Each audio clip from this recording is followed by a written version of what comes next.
The year of the Godfather.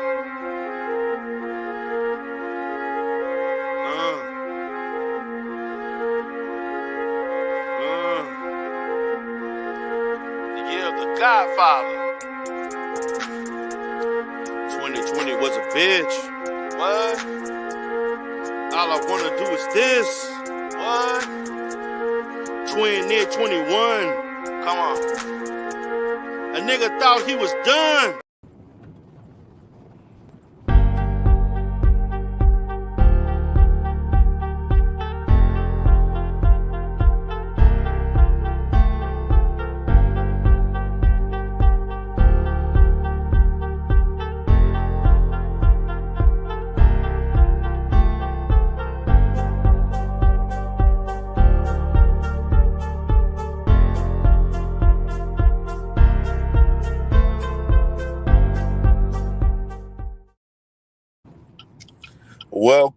Welcome, everybody. This is D. Durrell with the Conscious Clientele, broadcasting from D. Durrell Life Solutions, broadcasting from D. Durrell The Rebirth, Sectors TV, and also with my brother BMT with the Black Balance Network. I appreciate each and every one of you for coming in right now, bright and early.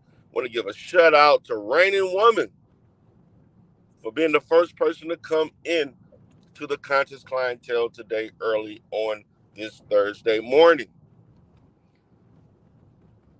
I want to have an honest conversation with you all today. I want to have an honest conversation about my persona on YouTube, being a therapist in the Umar Johnson sector known as the Godfather,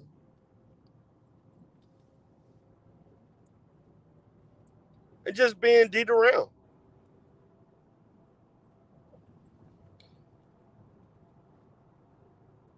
Because nobody wants to hear from me as a therapist. It's quite evident. I have content that I'm getting ready to create over the last 2 days in the manosphere. In my opinion, pretty much tells me nobody wants to listen to a therapist. You know what they want to listen to? They want to listen to niggas like Taz. They want to listen to niggas like BGS. They want to listen to the motherfucking fucking niggas like Ramil. They like to listen to dumb shit.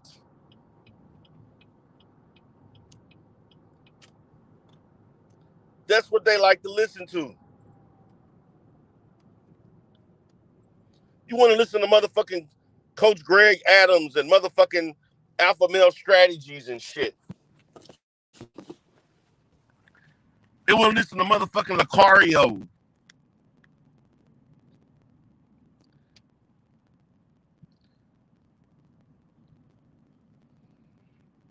They wanted to listen to motherfucking Kevin Samuels. That's obvious.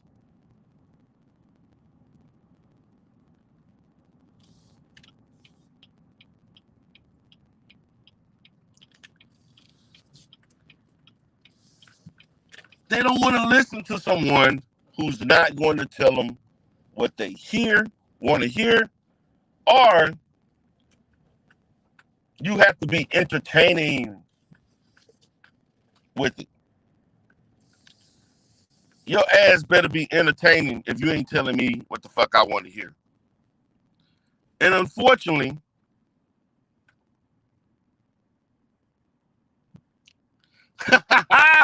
Ganakasi Takeover said AMS can't even pronounce toxic right. They want to listen to a nigga telling women they gonna have to lick my ass in order to get me back. That's what they want to listen to.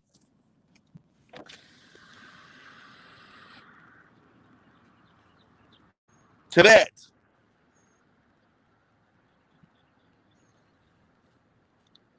They don't want to listen to real information, solid information that's not under the presentation of presenting and shock value words, saying all kind of stuff to get your energy. Just giving you useful information that can be utilized throughout your life. And I've been doing it for free for the most part. I have been doing it for free.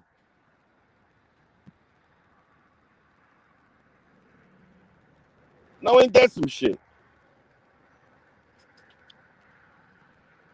Give me 1 second, guys. Give me 1 second. Hold on, just with a meeting. Yeah, hold on, guys.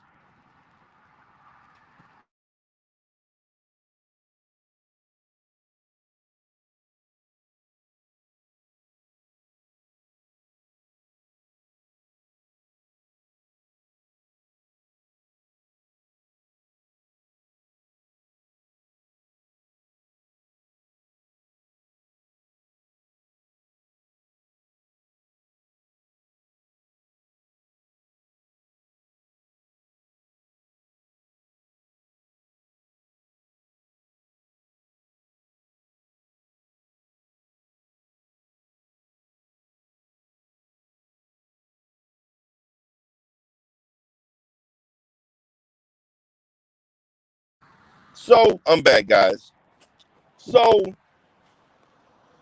I'm saying this because I've been in this space for 6 goddamn years. I've been in YouTube for 8 years, on and off. I didn't start really listening to YouTube. I mean, I listened to it like back in like the early stages of YouTube, but I didn't really start. When I first started listening to YouTube, I was listening to music every now and then and how-to videos back in maybe 2010, 2011, 12. I didn't start listening to this like sector level content, things like that, until 2014. I used to watch the Nollywood, and then I got a hit of the conscious community. But as a content creator, I've been creating content since 2017. I've been in the manosphere since 16.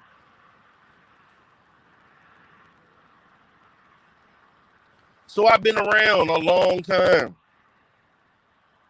I'm not new to this shit.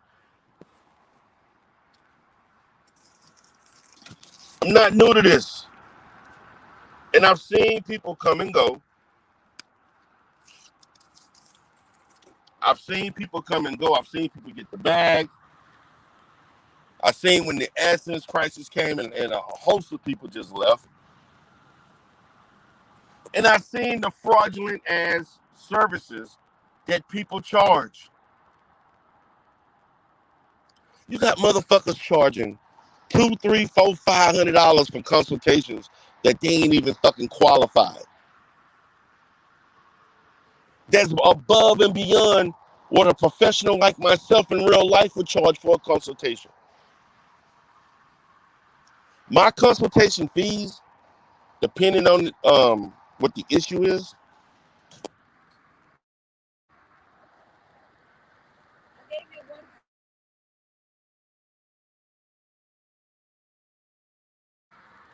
thank you.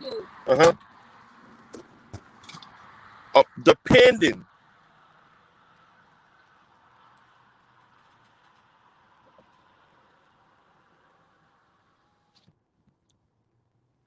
No, I'm not manosphere. I'm not manosphere, but I've been in the space, Raining Woman. I'm really not, but I did manosphere content that wasn't red pill per se. And I from 2018 to 2020, I did manosphere content that talked about the manosphere. I supported only a couple of people, but as far as me being red pill and shit like that, no, I'm not that. I'm not that. Matter of fact, matter of fact, me and BMT kind of got away from them around the same time, cause all the crazy shit that they was doing and saying. They had to leave them alone. Yeah, but I'm not manosphere.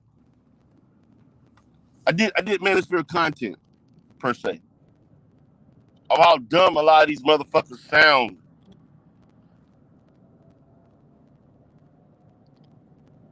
But let me tell you about the latest experiences. And this is one of the reasons why I created this video today. Because in my latest experiences with why nobody wants to listen to a therapist, you got people,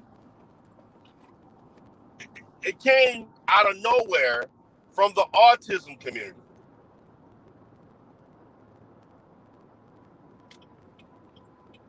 Which actually shocked me. Because I'm going to say this, the autism community in real life, in your normal life, in my practice, in my profession, they do not carry themselves and act in the manner as the autism community on YouTube and social media. And I've been reading up on the autism community online and how there are people who are displeased with the level of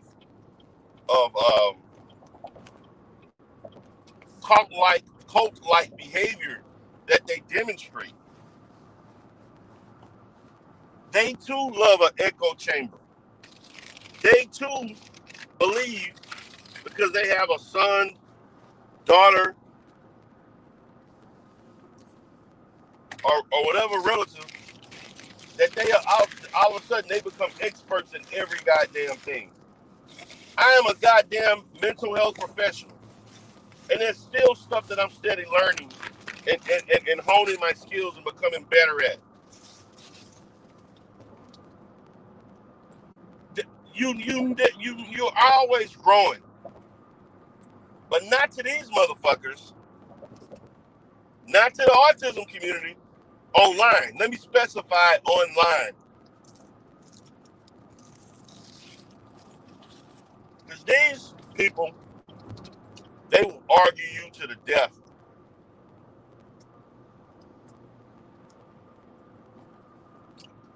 They will argue you down.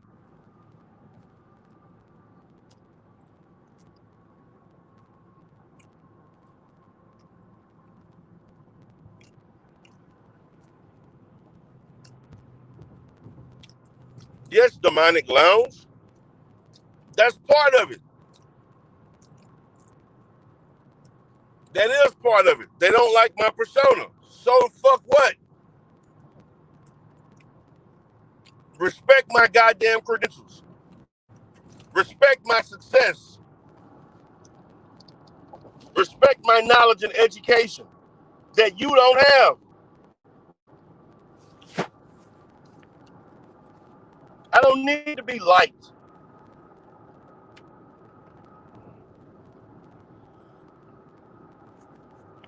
And just because somebody, so you're telling me just because if you don't like someone, that means you're going to discount what they say, even if it's grounded in the truth?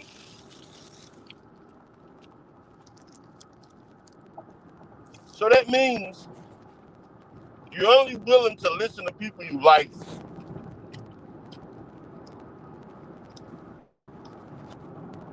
And if you don't like them, you're not willing to listen to shit regardless of what they accomplish. Does that make any sense, demonic lounge?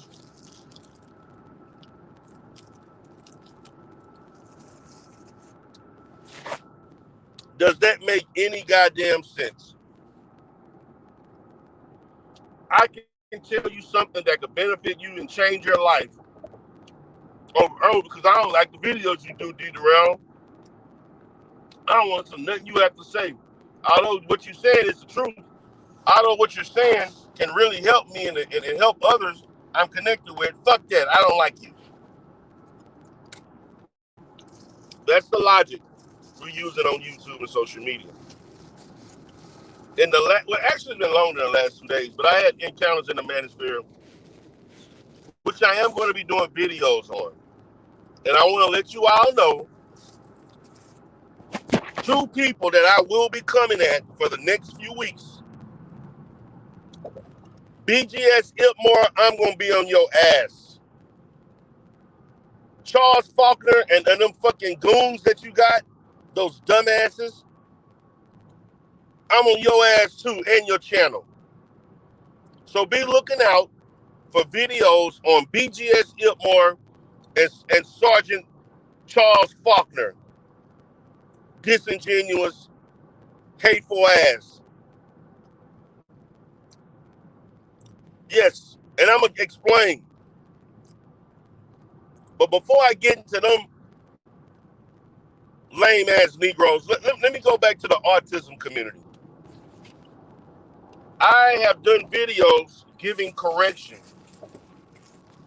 because there are people going around saying that they can self-diagnose themselves.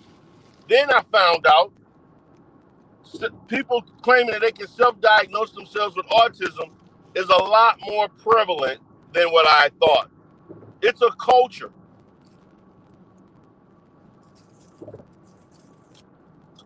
of people who have unofficial diagnoses claiming that they have an illness that they don't have. And then, as I was reading articles, there is a national autism spectrum. Autism Speaks. That's the name of the nonprofit. There is a community or nonprofit organization that the autism community is not happy with. There has been recent research trying to figure out new treatments and come out with new medications. And then you got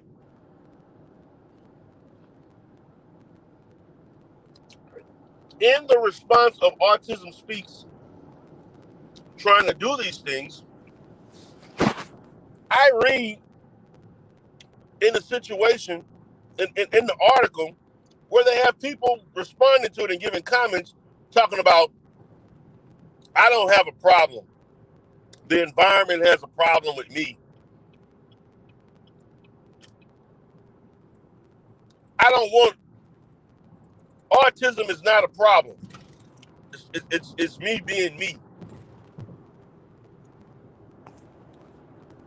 I don't want a better medication.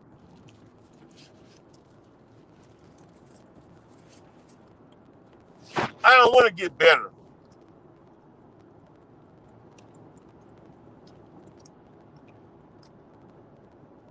I don't want to slow down the progressive process of autism over time.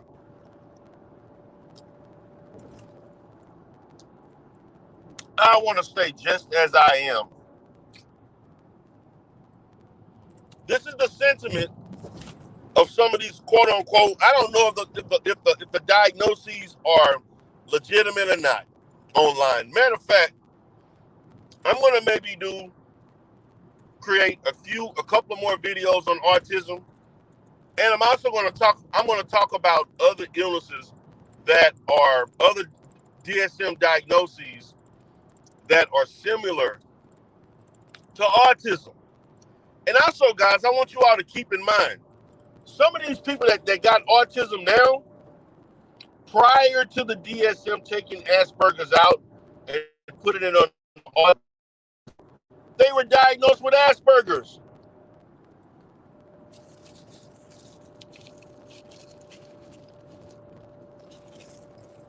And the only reason why they're saying they don't have Asperger's is because the DSM took it out. The DSM committee took it out. They put them on an autism spectrum.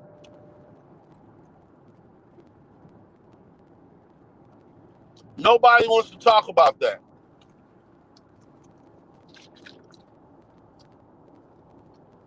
And I'm going to say this to those that are in the autism community that are listening.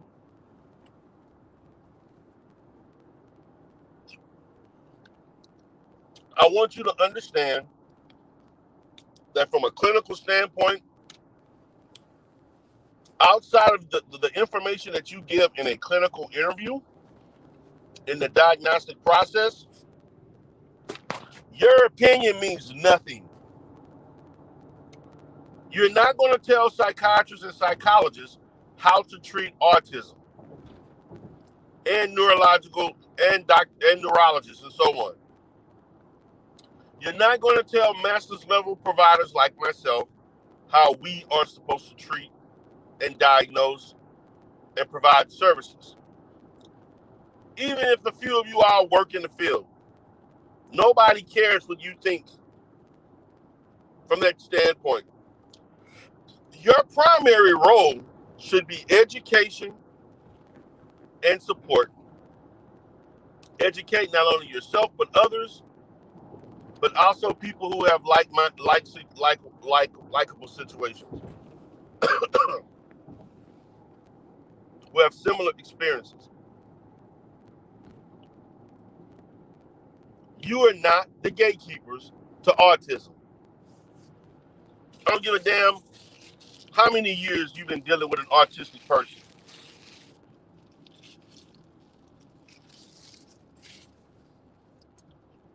Guys, I received responses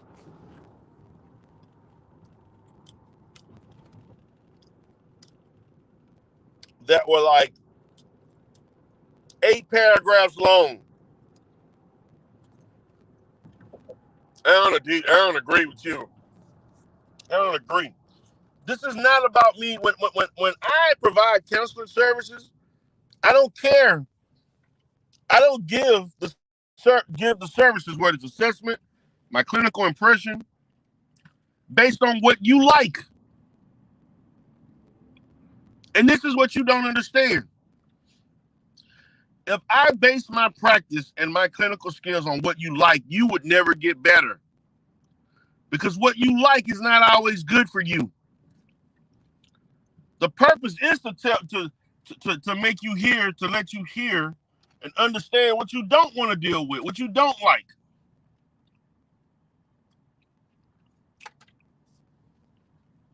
BMT says, I've done shows with D. Durrell where people have admitted abuse, sexual behavior, and other things, and tried to argue with D. Durrell when he gave proper advice.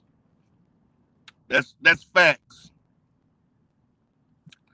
What's up, Samba Queen? She said the thing is people discount truth. If they don't like the truth teller, regardless of his or her credentials, it's unfortunate but true. Exactly. Shout out to Samba Queen. What's up, Rizzo Lyricist? What's up, We on Lock? Pillsbury. What's up, Betty Yellett?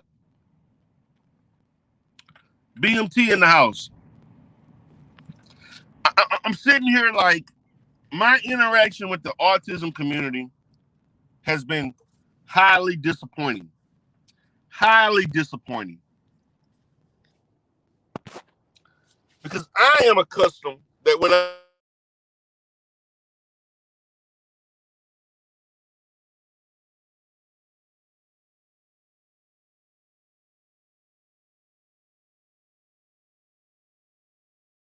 time to even talk about these things in the first place.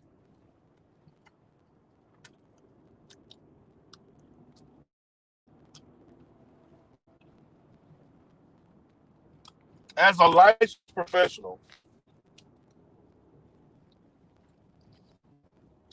I have treated people with autism for the last maybe 16 years, maybe I'm gonna say 13 to 16 years, probably 13 years, because it's been on and off. I treat them sporadically, and usually I see clients who are outside of between 2017 and 18. I was seeing high functioning autistic adolescents and adults. It's between 17 and 18 where I saw low functioning nonverbal for a little over a year.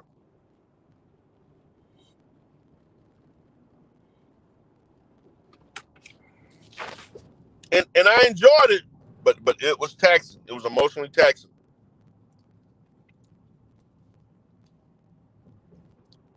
You would love to see an example of one of my session. Unfortunately, that would never happen.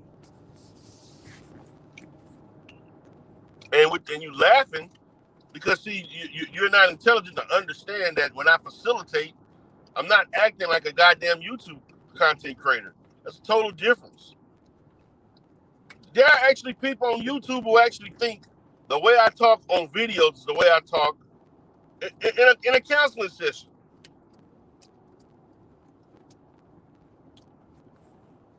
Like, really. They can't distinguish between the two. That's your problem, not mine. I know the difference. And I act accordingly.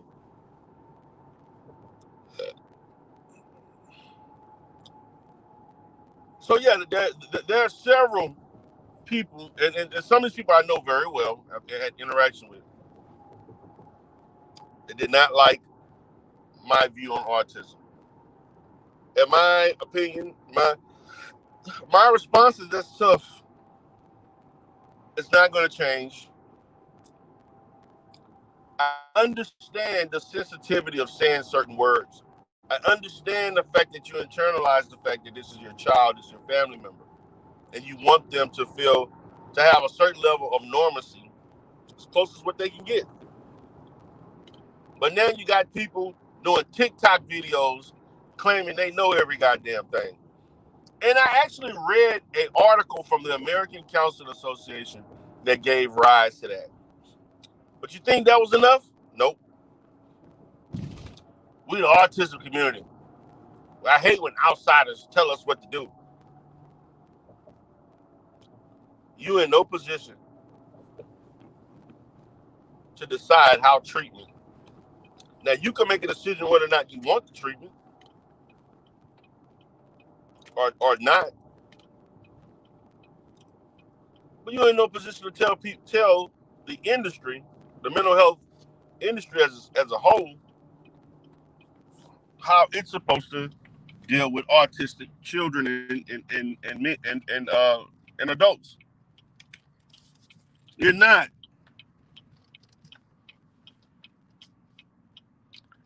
Exactly. Can't record no goddamn video. Even with consent, there will be some issues. It's called fucking HIPAA, right?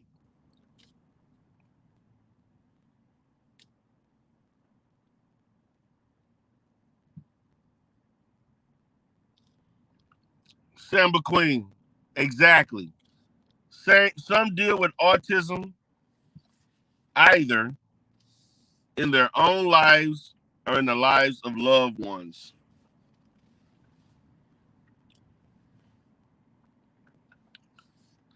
So somehow they believe their experiences give them expertise they don't possess.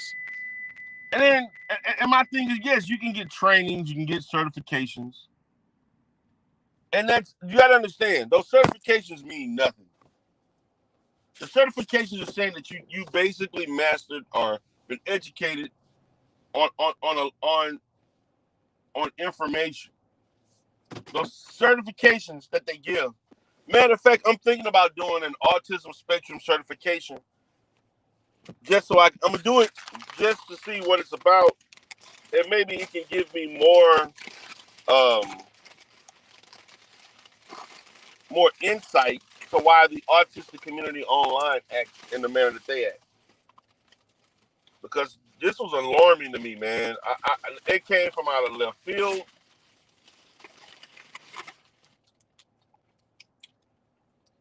And I was like, wow. But I found it interesting. I found it quite interesting in this situation. What's up, HM? Original Lyricist said, the same ones who don't want to listen to a therapist in Black YouTube are the same ones who suffer from issues they go to see a therapist for. Facts.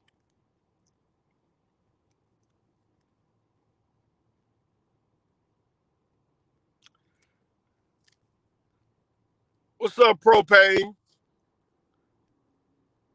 Propane said, I would be laughing my ass off if I made Darrell my therapist. I wouldn't get through the session. Really? But I'm going to sit here and say this, and I'm going to move forward.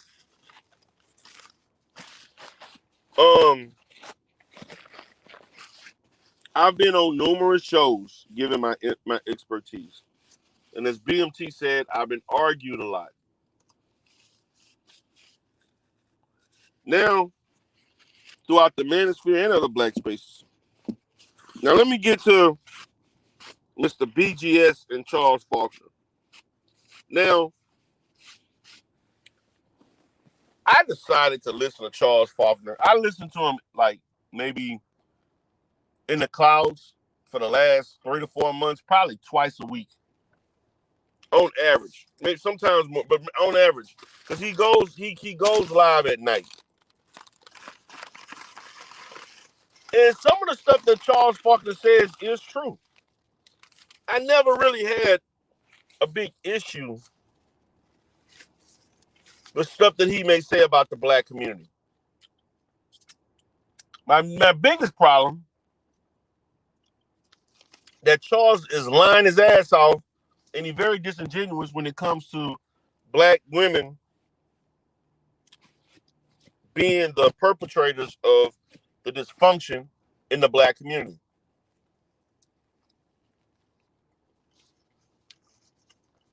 And he does this with no pushback, right? Now, I've seen Charles go on other panels before acting a goddamn fool. He don't do it often. Or he goes into places that I deem as safe places where he knows no one is going to challenge what he's saying. And that's consistent with most of these fraudulent red pill practitioners in this sector.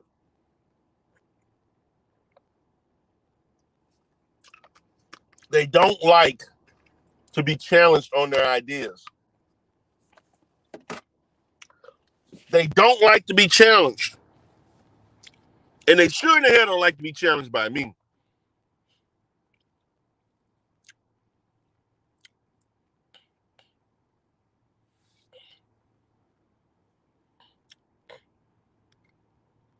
Two nights ago, and I'm going to do a review on this. 2 nights ago, I went over there, man, because I saw Chaos Reigns. Shout out to my boy Chaos Reigns. That's my boy.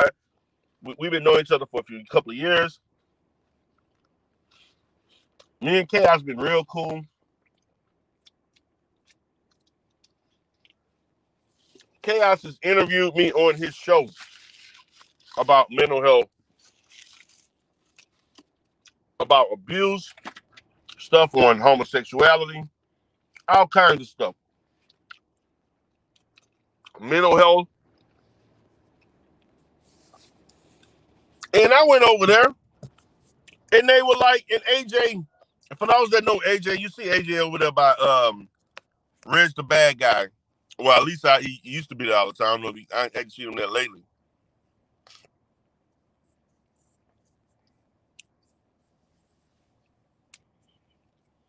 And I went up there. They like, D. Darrell, go up there then. Now, these motherfuckers, now, I wasn't going to go up there. I just wanted to listen and give my little spiel in the chat.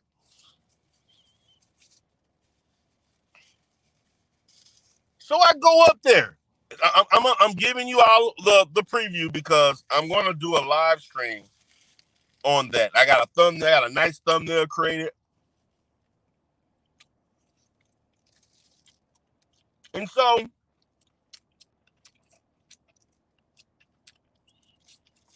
I went in there, right?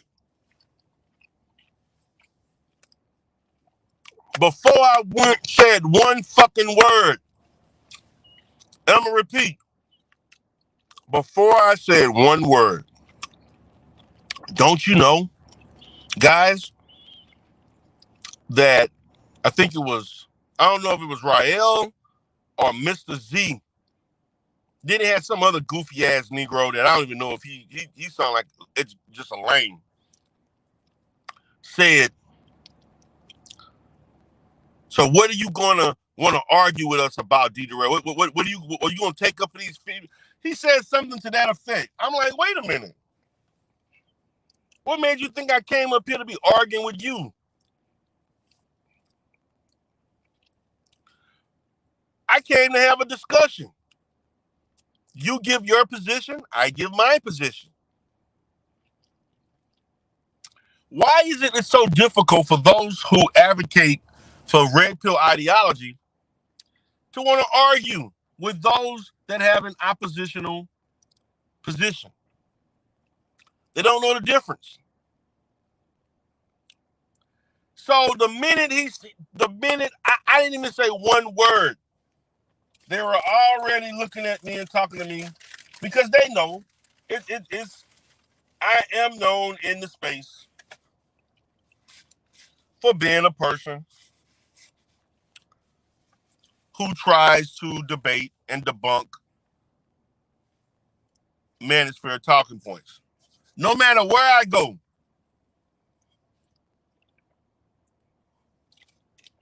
I'm going to get that. And I'm fine with that. I don't give a shit.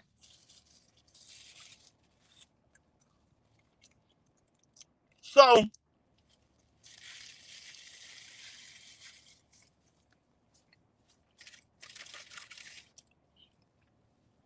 I said, wow, whatever. And then before you know it, Charles Faulkner started asking questions and shit. Now, prior to me coming up, Rael, for those that know him, you know, the bitch ass Negro over there that he go from panel to panel saying all kind of crazy shit, and he always angry. And that's another thing. Why are you all so goddamn angry in the manosphere? You're angry about every goddamn thing. You're angry. What's up, Rob B? You're angry about every damn thing. Except being angry at yourself. The failures of yourself. Ray L was attempting to try to talk about, and and I hate when people try to sound smart. He was talking about attachment theory, which he basically tried to relate to black women causing kids to not to feel secure, not to feel avoidant. You know, all the different, there's 5 styles of attachment theory. Man, this is like psychology 101. And he talked about, I think, 2 of them. But the problem with that is that he related that black kids develop this because of black women. Are you fucking kidding me, Rael? That shit has nothing to do whether or not you are a black woman. Any child of any race is going to experience some level of attachment theory. Attachment theory is defined pretty much after 6 months of a child living that they begin developing this. As far as the styles of attachment towards their mother or primary caregiver.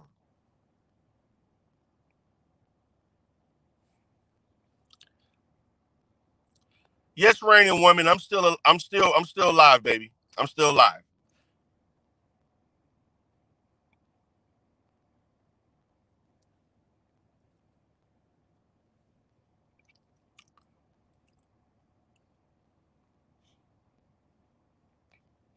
Now, I sat there, and then he tried to use Pavlov's classical conditioning. And I said again, that has nothing to do with it. That's a misusage of 2 theories, attachment theory and classical conditioning. He misinterpreted and miseducated on both. I stated that point of view. And I'm sitting here like, just like they had another fool months ago was talking about the goddamn Madonna complex from Sigmund Freud. And I'm like, guys, quit trying to attach red pill talking points to psychology. Because if you understood truly the basis of psychology, you wouldn't be red pill in the first place. Red pill ideology defies psychology because it is, and that's proven to be, an ineffective way to function based on your inability to gain access to women.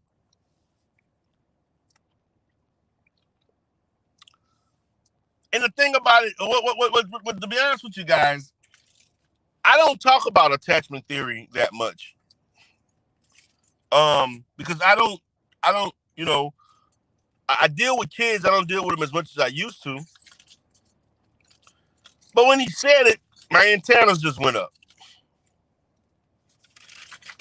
But as soon as I said something, as soon as I gave pushback, the Negro lost his mind.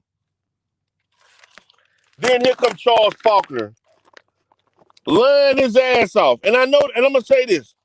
Everybody that I talk, let me preface this to those.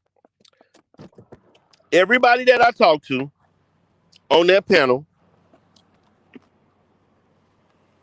were from the East Coast for the most part. And we talked a lot about Baltimore and the Baltimore metropolitan area. So if there's anybody from that area, I know Dr. Bombay not here, one of my friends. But if anybody's from the East Coast, I'm talking around the Baltimore, New York, area, please put a 1 in the chat. If you're from the Baltimore area, Maryland area, DC area, please, I would like you all to put a 1 in the chat because I need to have a conversation with you right now. I need to have a small conversation with you. Let me repeat. If you're from the Baltimore area, DC area, the East Coast, New York, Philadelphia, Pennsylvania, whatever, Massachusetts, put a 1. Okay. Matter of fact, God knockers should take over. That's right. You are from Baltimore. I'm glad you're here. I'm going to send the link up, too. We about to have a conversation on this shit. Okay? Now, according, and God knockers should take over, because I know you may be able to speak to this. I was on the line with them, right? And we were talking about the community and how they claim black women are the destruction of the community. Okay, cool. So I see I got people from New York, Massachusetts. Okay. Oh, we got Boston here. We got everybody in here. Baltimore. Okay. We're good. So for the most part, according to Charles Faulkner, supposed to be the officer of the law per se, he claims that black women are getting Section 8 vouchers valued at get 6, thank you. Hold on one second, guys.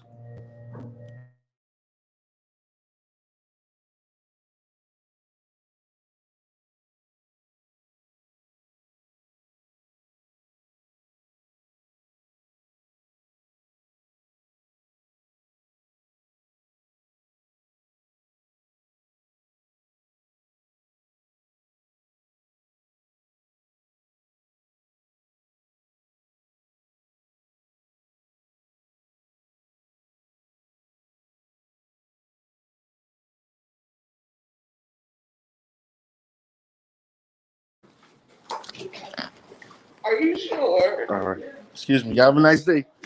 Uh-huh. Okay. Now I'm back. He. Oh, here you go. Want to come in? Here you go. All right. So he basically stated that black women were getting Section 8 vouchers on average. I'm not talking about the exception. I'm not talking about related to how many children you have. None of that. Off the rip, black women are getting $2,300 Section 8 vouchers and HUD vouchers. Now, please let me know if that's the truth or not, because I've never heard of that before in my life. And he was adamant that he was telling the truth. He claimed that the average black woman, they are basically, particularly in Baltimore, and they were like, D. Darrell, I seen it with my own eyes. I know these women.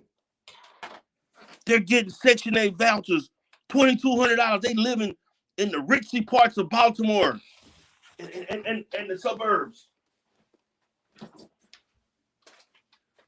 They're living better than me. They actually said this. And I'm like, Negro, are you serious? Yes, I know it ain't. The Negro sat there and said that the average black woman in Baltimore is getting a $2,200 Section 8 voucher. I'm like, nigga, you're lying your ass off. Ain't no way in hell with Baltimore that got well over 1.5 million people. And it's Baltimore is probably what? Probably like what? 40, 45, 50% black. Is no way in hell they giving a percentage of black women, low income, $2,300 vouchers out the rip. It ain't even fucking true. Gynocracy Takeover, let me know what you think about that. You in the area. Then they tried to say this is all northeastern states, whether you in Mass, and this is why I'm talking to everybody else that's from New York, Boston, Philadelphia, because these are conservative states. This is what they do.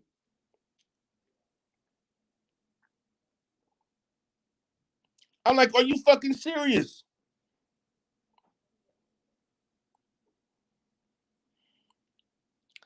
Exactly.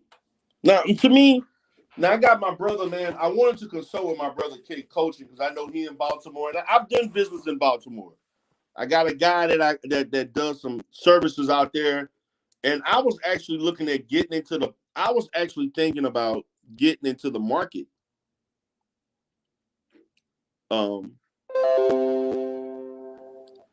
I was actually thinking about getting into the Baltimore market. There's some things in Baltimore because I got some connections there where I could easily set up shop and do some things and make money. Right? I could easily.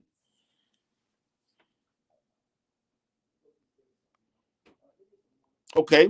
Alonzo Hall, the All-Star advisor, said, I know New York has a licensed real estate agent. As a licensed real estate agent, vouchers are like the example I gave. Okay. So $2,000 for a 2-bedroom a month. Then Hood Conservative talked about $1,200 here in Rochester. So how in the hell, but this is what I'm stating. How in the hell is the average, I'm talking the average black woman, who, by the way, ain't getting Section 8. The average black woman is not on Section 8. The average black woman is working. Even if she may have a Section 8 voucher, you know how hard. I'm like, Charles, do you know how difficult it is to get those vouchers and the waiting list? I'm like, Charles, quit lying. I'm just asking these niggas to stop lying. Just tell the truth. There's no need to lie. There's no need to make the community look worse than what it is, because that's what you're attempting to do. I kid you not, guys.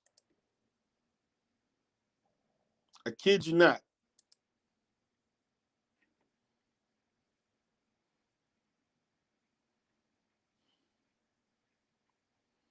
That was the case.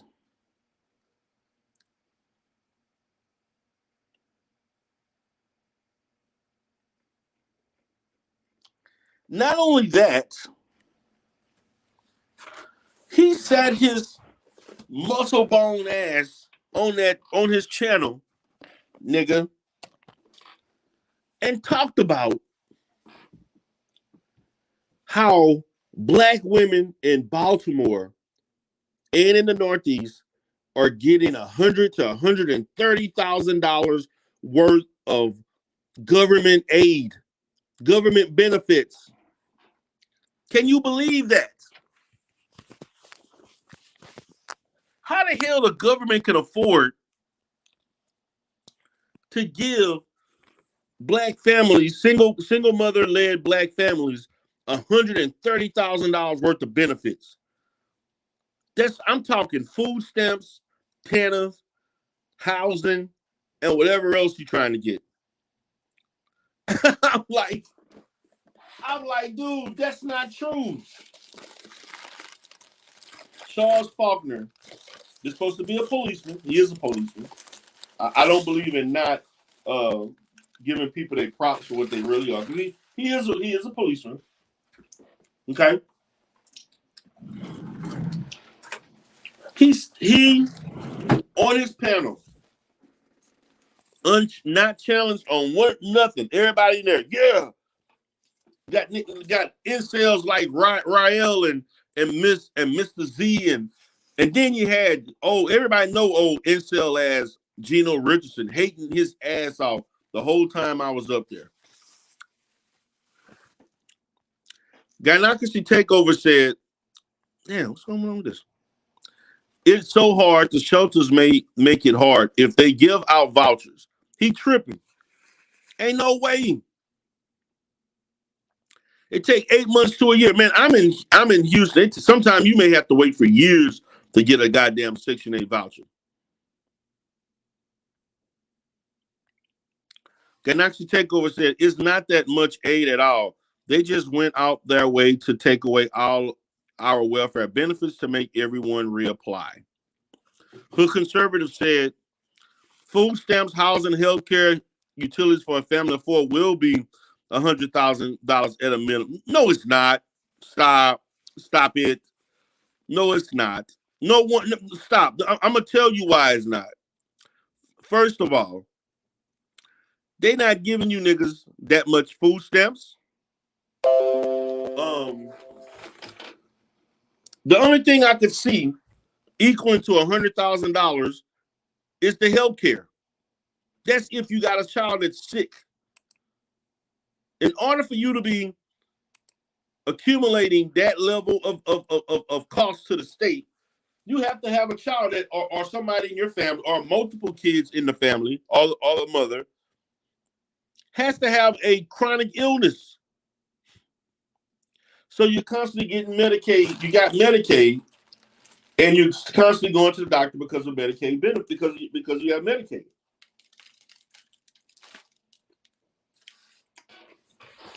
Let's take the health care out.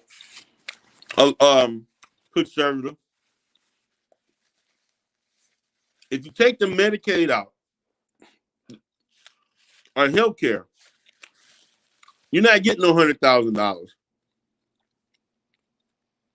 I'm going to say you may get a $1,500 voucher. Your food stamps may be $700-800. Okay. Utilities, I know they can be expensive, particularly in the wintertime. I could see it equaling about maybe $60,000 if you're getting the utilities every month. But the majority of the cost is coming from the food stamps and the housing. and they're not giving everybody that amount, that kind of voucher.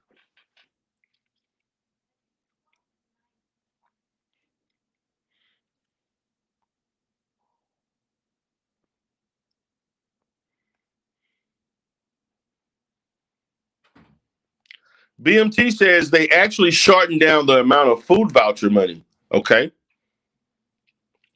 So I'm gonna go ahead and send the goddamn link up. I'm gonna let y'all talk about it along with me. I got a little time today.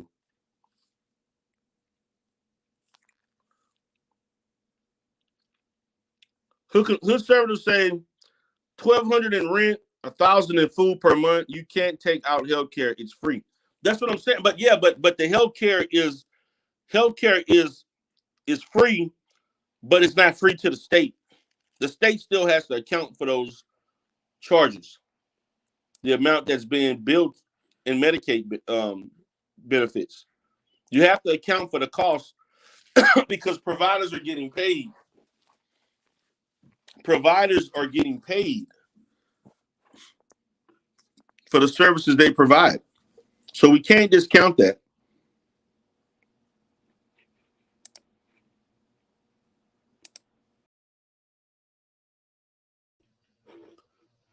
And that's just the facts. Those are the facts.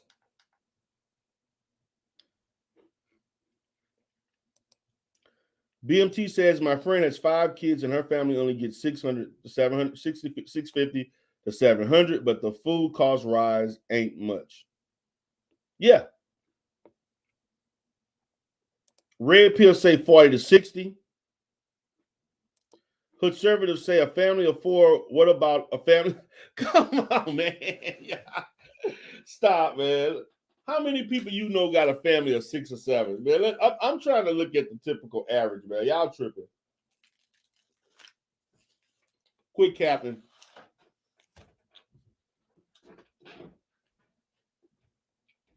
So the average black woman don't have 5 or 6 children. Or 6. She ain't got no 5 or 6 children. Let's stop.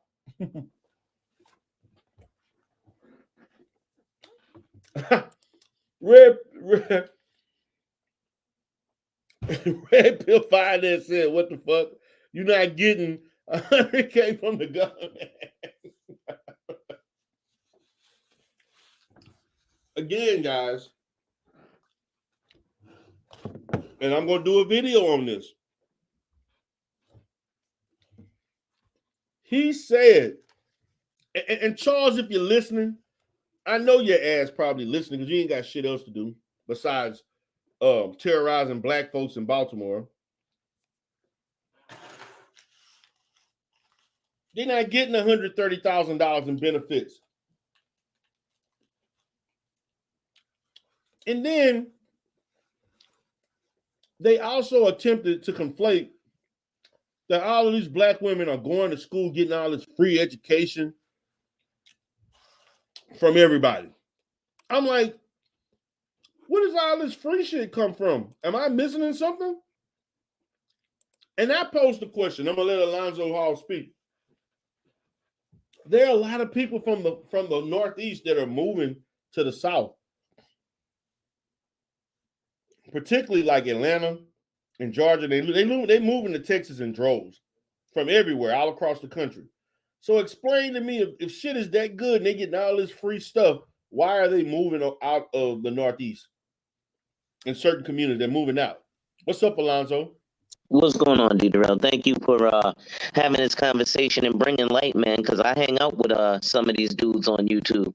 But we talk other things in terms of business. I wanted to try and bring a little bit of clarity to the housing voucher stuff. Okay, Oh, go ahead. Sorry. Oh, go ahead. I said good. I'm glad you were doing that. Good. So, I no longer practice, but I have my New York State real estate license. Okay. And one of the things that was huge, so there is some validity to their argument of a lot of benefits and features being offered to women from the Right. government. This 100 grand, I don't know about that, but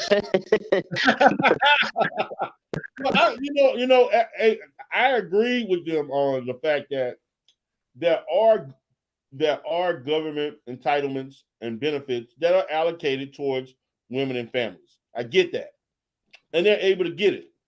But let's not. I told them this, and this was my main argument. Let's not put out false information and exaggerate the benefits of what's being done, because it's a process to get those vouchers.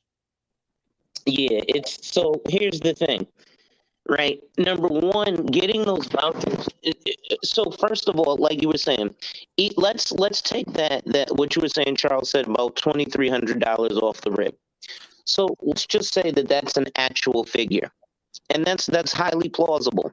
If they're giving you $2,300, that's for, like Conservative was saying, that's for that family of 6 or 7. So that $2,300 is equivalent on the market to a 2-bedroom apartment. But for a family of 6 or 7 who needs a 4-bedroom apartment, what's $2,300 going to do other than nothing? Right? Because they need $5,000-6,000 for a 5, 6, 7 bedroom apartment, which they're not going to get. Right. Now, in terms of, with vouchers, again, in New York City, I've seen, some young ladies get vouchers, and not only do they get housing vouchers, this is where they're likely talking about things like the 100K, which is still way off. They do get some benefits. I've seen women been able to go shop at places like Raymore and Flanagan, which is a high-end furniture store, because they give them a furniture voucher to furnish their homes. But how else are they supposed to do it? Because, and this is something that I didn't even think about, but generally, like you said, even when they're getting these housing vouchers, and again, as a realtor, I had to deal with these people and interact, they still had to go to work. I have Right. a bunch of young ladies who work at Starbucks, and they're on what's called City FEPS in New York, which City FEPS is a program where they'll give you a housing voucher, but you're required to work and you have to pay up to 30% of the rent. You get a maximum of 5 years, which is why generally the waiting lists are 3 to 5 years for people to get allowed their voucher, because you got to wait for somebody else's voucher to run out. Um, and so you have to sit in these terrible housing shelters. And yeah, they have a bunch of these, women's shelters too. But bro, those junks ain't even cool. Like I've been in East New York going to do my laundry, and I've had chicks literally walk up to me out the blue and ask me, "Hey, can you walk me back to the shelter? Because I got this guy who won't leave me alone." Because I've known some of these ladies personally, and they kind of do what they have to do to make money, if you understand what I'm saying. Right. So, there have been situations, and I'm, close friends with some of these young ladies. I know what they do, but hey, I'm not gonna, judge you. You're still a person, and we'll hang out. But so they'll get crazy pressure from, "Oh, this guy won't leave me alone. He thinks it's a longer date. He got his $100 off. Now go." And so there's a lot of craziness and things that people end up susceptible to, just from being in the shelters. And then you have to realize that they have to have their family here. So it's not just them, it is their kids. Right. And the men are also allowed in these, because one misconception is that the men aren't allowed in the family or the family shelters. Again, I'm only speaking on New York City. They are allowed in the Are you family serious? shelters in New York City. I Is know there a way because I have relatives who went Okay. through the entire process of the 3-year waiting period, living in the shelter, being housed, getting, my sister-in-law is actually a case manager. Can I And get again, when you're Alonzo? placing these people, not Can you hear only me? is it the difficulty to get I think you can hear program, me. then Yeah, I can hear you you, have, Dito. oh, did I blank out? Look, can Yeah. you hear me? Yeah. Yeah, I can hear you. Oh, okay. Because I wanted to ask you a question. Oh, my fault. Go ahead. Yeah. So what I wanted to ask you was, because see, you just stated something that I think can be very useful in regards to this myth about black men not being able to gotta leave the home. Is there some kind of documentation or certain facilities that I can verify that? Proof of that? That men needed to leave the home No, or no, no, not be no. there. No. You stated that in some of these shelters that the men can stay. They don't have to leave. Right. So is there any way I can verify that? That's not true. I'm not There's no 1,000%. shelter where a man.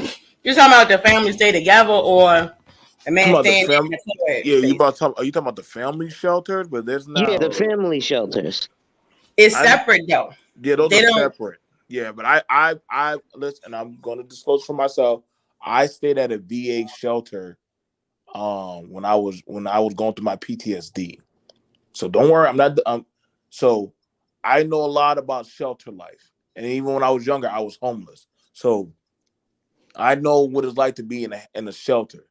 You rarely see it where man, woman, and child are all staying together. Like you might have Yeah, a that don't woman happen. shelter where she could keep her child, and then sometimes, hell, the woman sometimes they'll even ask her, can the child stay with a family member because she has to go to classes and stuff, or sometimes you can take your child with you, but for the most part, I rarely see whole intact families going to shelters like that. Like that's just not something that holistically happened. So is And that I like was in a VA shelter.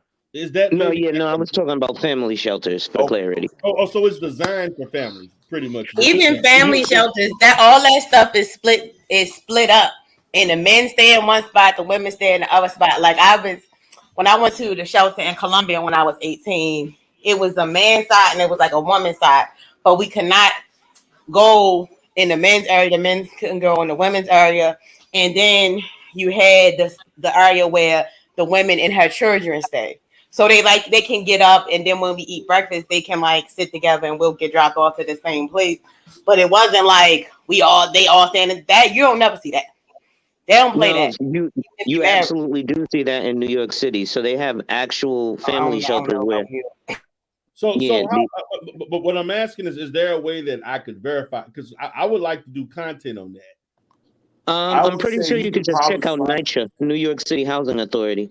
right. I would say you could probably ask around or call around, Okay. Darrell. Okay. But some of the houses are pretty sensitive because, okay, like I will say this for like some of the women I know that I've taken there, like they go there because they don't want to be found by certain abuse, and God obviously can tell you some of them don't want to be bothered. Like it's kind of a sensitive area, Yeah, but I can get in a little easy because I have a government. I have a social service. Right.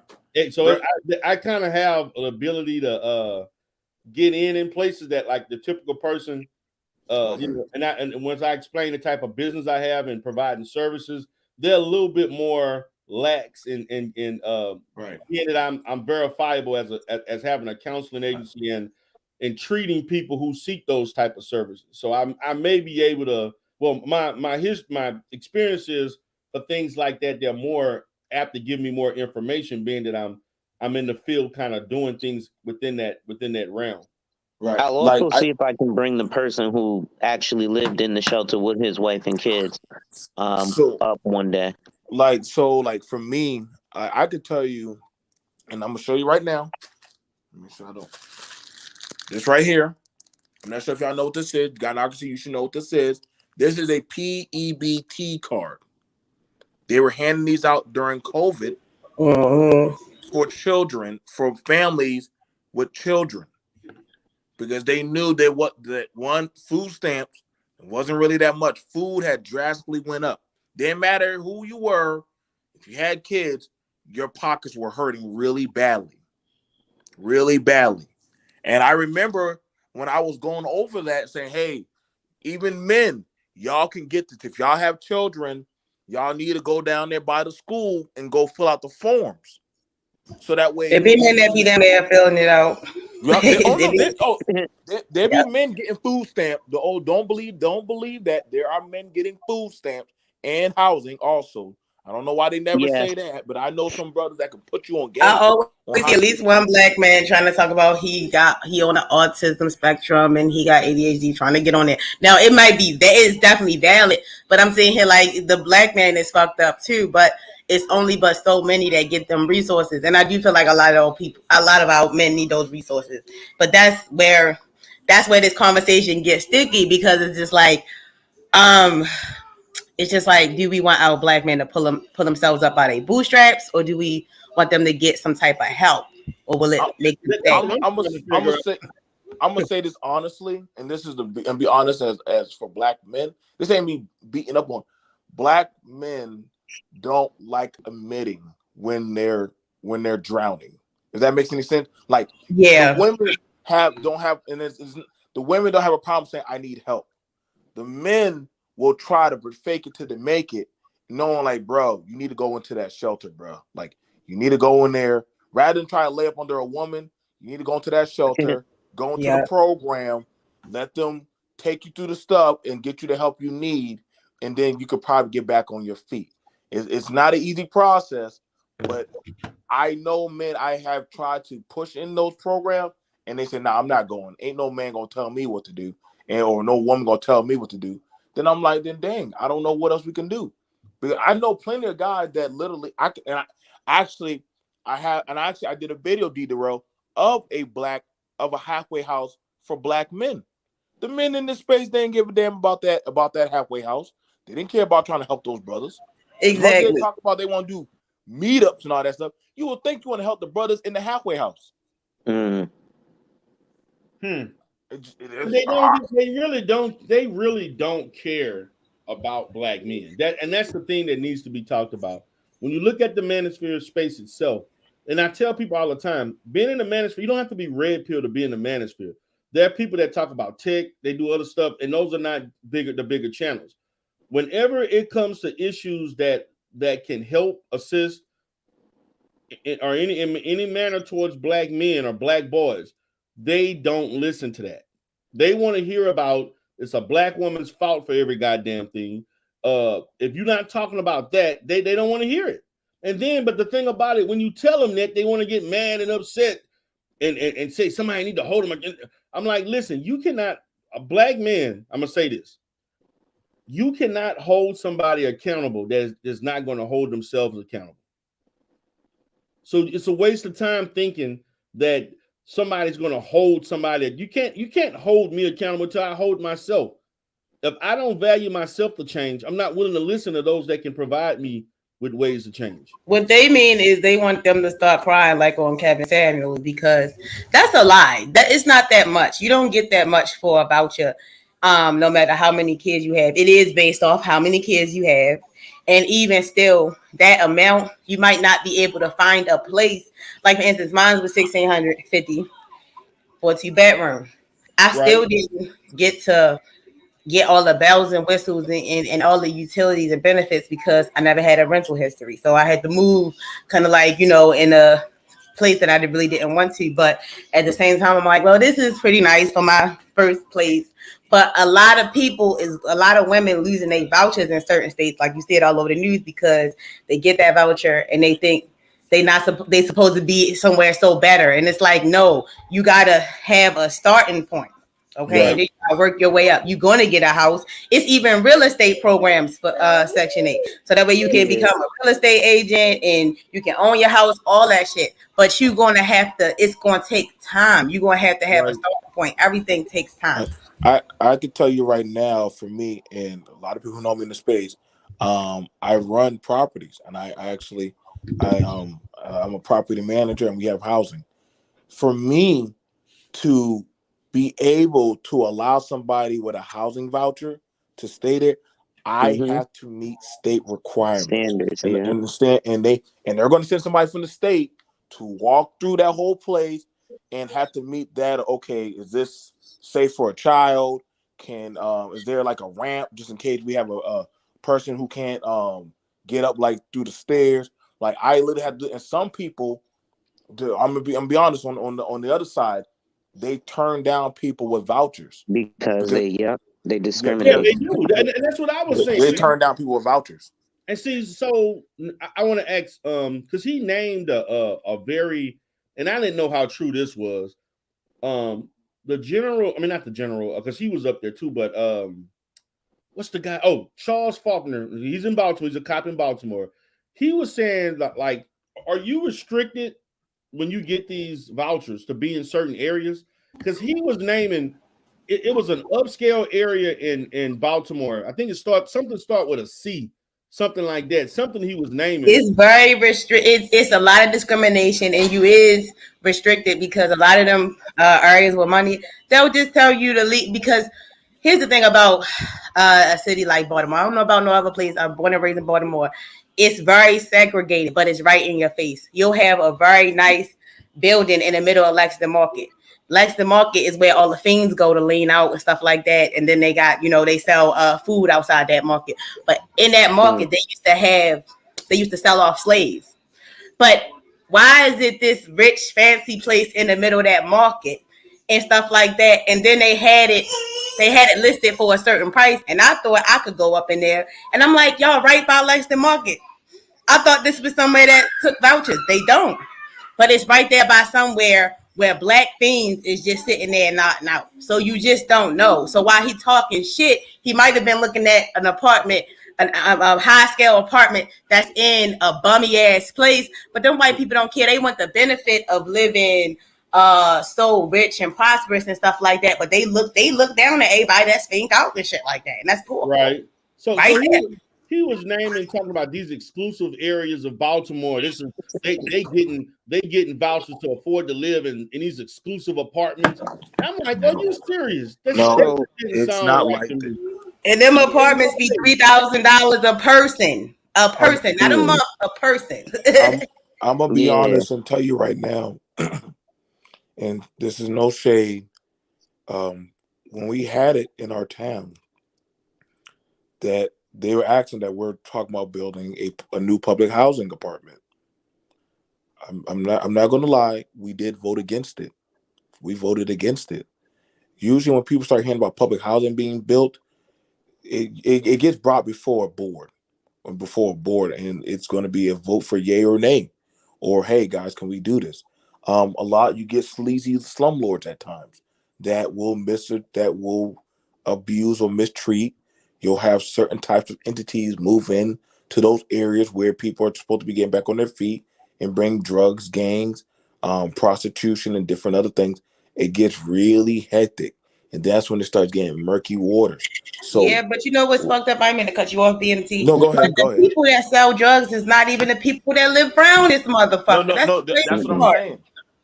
I'm like, who the fuck is you? You don't live here. I know in terms of New York, in terms of restrictions, there's not exactly restrictions, but here's the thing. Again, number one, like BMT and Ganacracy Takeover was saying, people are very discriminatory. Again, as a licensed agent, right, I have to sit there and sell the apartment or the client to the landlord. And just like BMT said, there's an inspection that has to go on. People don't want to go through the state inspection because if the state comes through and looks and says you got to fix stuff, now you got to come out of pocket to fix stuff. And you're not always going to get market rate. Remember, Bloomberg shut down the voucher programs for a while and people weren't getting their rent from the state. But there's not exactly a restriction as to where you can live. But again, being priced out and, is based on children. So if you've got 4 kids, but the market rate for when I was selling real estate in 2017, a 1-bedroom in Brooklyn was $1,900. And your voucher is $2,300, but you need 4 bedrooms, and a 1-bedroom is $1,900. How far is that $2,300 gonna go? Right? So it's not like you can realistically get into these ritzy areas. Now, the trick to that is there were a lot of men who were generally Caucasian veterans or drug addicts who would get single housing vouchers and be able to go into efficiency apartments in these more ritzy areas. And that does skew the statistics. I would want to say this. I'm going to tell you this right now. And this is where we have the disingenuous talk, but I've been doing property for a while. So when people say, "Well, somebody gets a 3,000 housing voucher," and then I would say, "Well, where are they at?" That's what I want to do. Because then you got to ask the question: how far does $2,000 get you in New York? How far does $3,000 get? You see what I'm saying? Depending on the area where you at, then you're gonna have to start assessing. It's not like you're saying, well, they give you $3,000 and they put you in Atlanta. No, you gotta look at the market of where that house or that apartment is at, and then the how the property is. And I can tell you right now, I've seen some Indian housing that they're over like, and I'm like, dang, dude, like Kyle, I don't feel cool dropping you off here, son. Like, this is where you stay? Yeah, this is where me and my mom stay. And I'll be like, no way. And I had to tell people like, hey man, you're supposed to fix that electrical. You're supposed to fix that. Like, it's not up to standard. And see, that's another reason why they have been shutting down a lot of public housing, because they're finding out that, hey, these people have been collecting checks, but they're not actually having the people live up to a certain standard where you have the water, fleas, bed bugs, and all that. I've seen some horror stories of some places of how they have a lot of these people living. And then mind you, people like, I don't got nowhere to go, so I got to just deal with it. And so Section 8, and then they gotta. Then I feel like it's also a disconnect, because I feel like black people, they'll just live with something. It won't say shit too, because even in the place I'm at, like, it's certain stuff that should have been reported to housing that they was going through. You know what I'm saying? And I'm like, why live like that? You can report that. If it's enough people, Section 8 is supposed to protect you. At least I don't know. But see, gynocracy, how many times have you heard, and this is, you and I could both wink at this one, have people felt like, if I keep complaining, they're going to kick me out. They're going to kick me out. And you know exactly what I'm talking about. What I'm talking about, D-Darrell. When you start complaining too much, yo, I got to get rid of this person, because they're making me work or costing me money.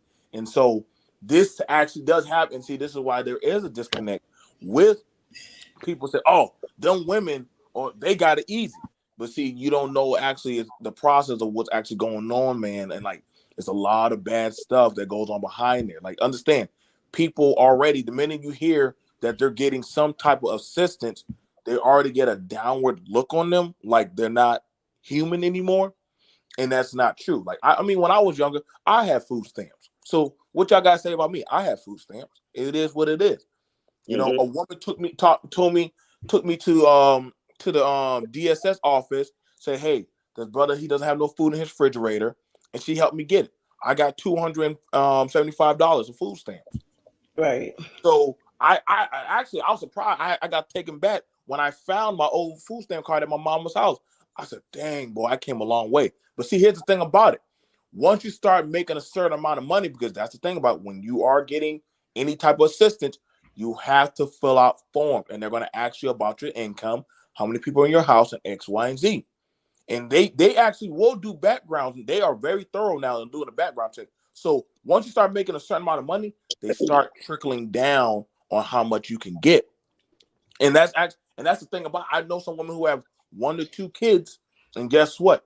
They might have a partner at one point, then the partner leaves them. Oh shoot, now I got to handle all the bills by myself and the child.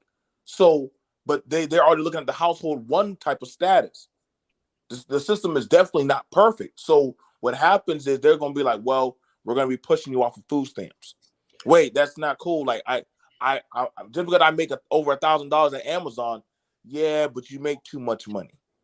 So a lot of people don't even get that much. And I got to be fair with y'all. Do y'all know how much goddamn milk costs? Eggs? Like go $4. like go, y'all. I'm not sure people in the grocery store lately, bro. But it's real out here, man. It is real out here at the grocery stores, man. Like the food, like these houses ain't hitting nothing anymore.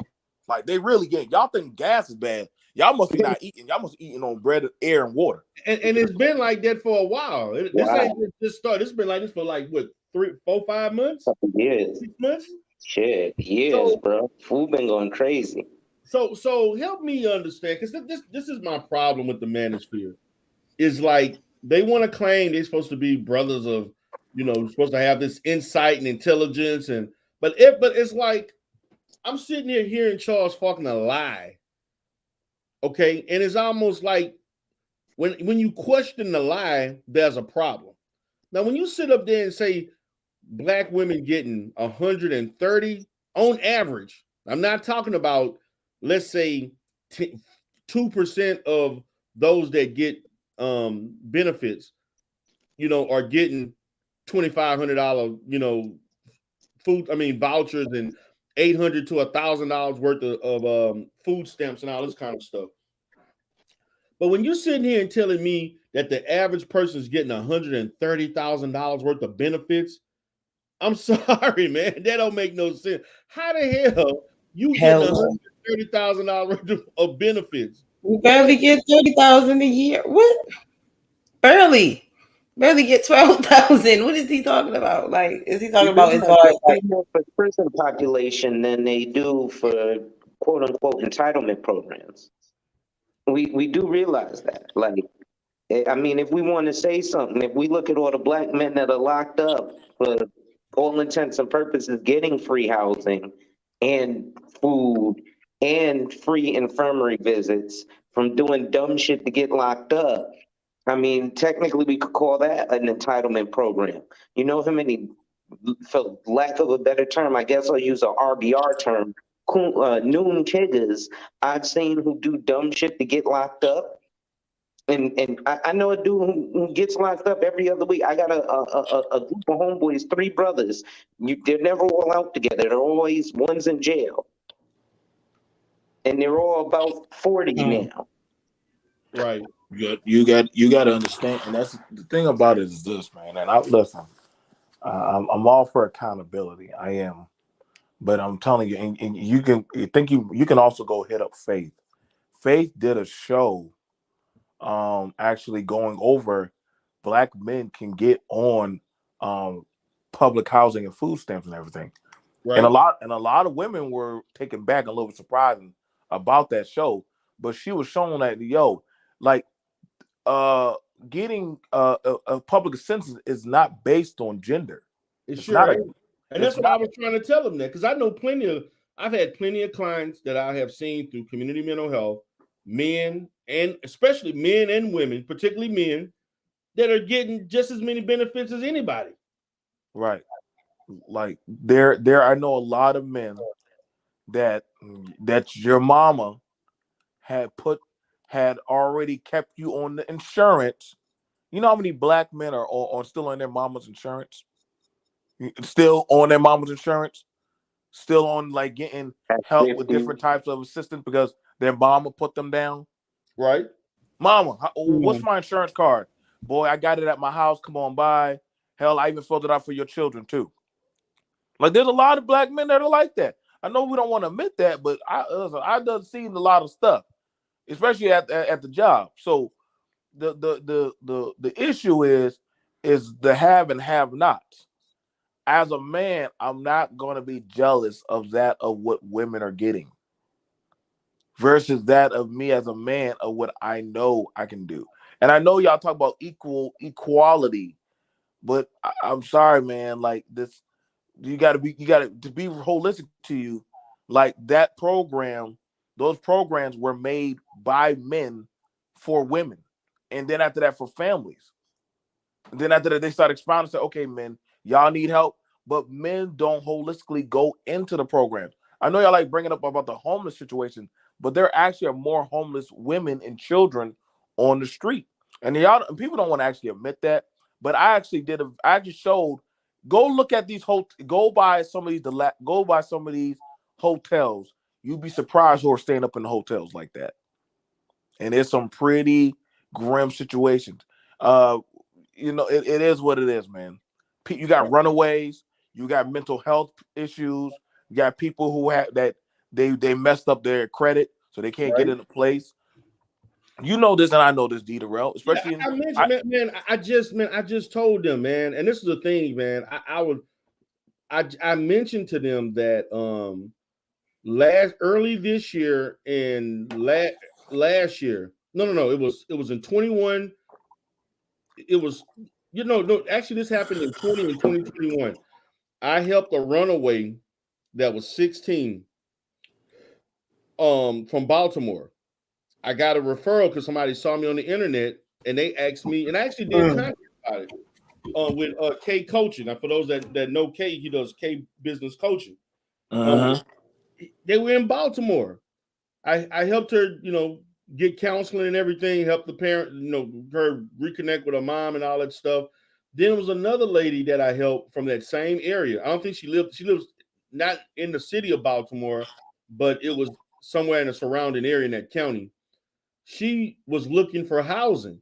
At my group home, I was going to provide housing for her to move to Houston. She could stay at my group home that I have. And it didn't work out, but I got in contact, and the thing about it, the issue with her, she had problems finding and getting access to assistance. That's why she wanted to leave. She felt like she had nowhere to go, and she didn't want to be on the streets anymore. And that's where they fall back, and that's where a lot of them fall back into bad activity. I have a few girls that I can put on that if you want to talk to them, that are escorts, and they could tell you like, yo, like, this was my last turn. Like, you know how many men come by the halfway houses, and gynecology could tell you that will try to say, hey, baby, don't worry, I can take you out of this place. I can get you out of here.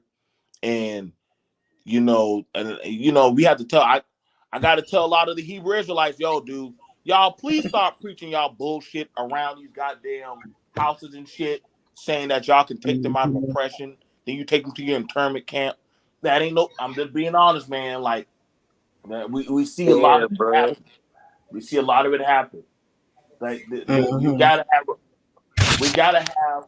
Hey, John 3-15. Yeah, in Baltimore, you're gonna get fucked up trying to come around the shelter with that bullshit. Okay. We was with and people said the white man is evil. No, let me stop. But see when people are down on their luck, they'll look for anything to grab onto sometimes just to get out of their situation. Like I said, and I was a veteran. I know what it's like to listen to crying at nighttime while you're laying in that cot. And you hear a lot of crying. You got to watch your shit, because people will try to go into your shit if you ain't careful. Like I these things. That's purposely why had my shit crazy so that way can't nobody go under my bed, because the way it was because it wasn't a pick and go. Like, we could stay all day, but we had a curfew. But I would leave my shit in bags. Like, you was going to sweat if you was going to try steal from me. Like, so. But you know what I'm saying? But you know what I'm saying, guy? Like, some people, all they have of their belongings is in one bag. And people will take that shit and pawn it off.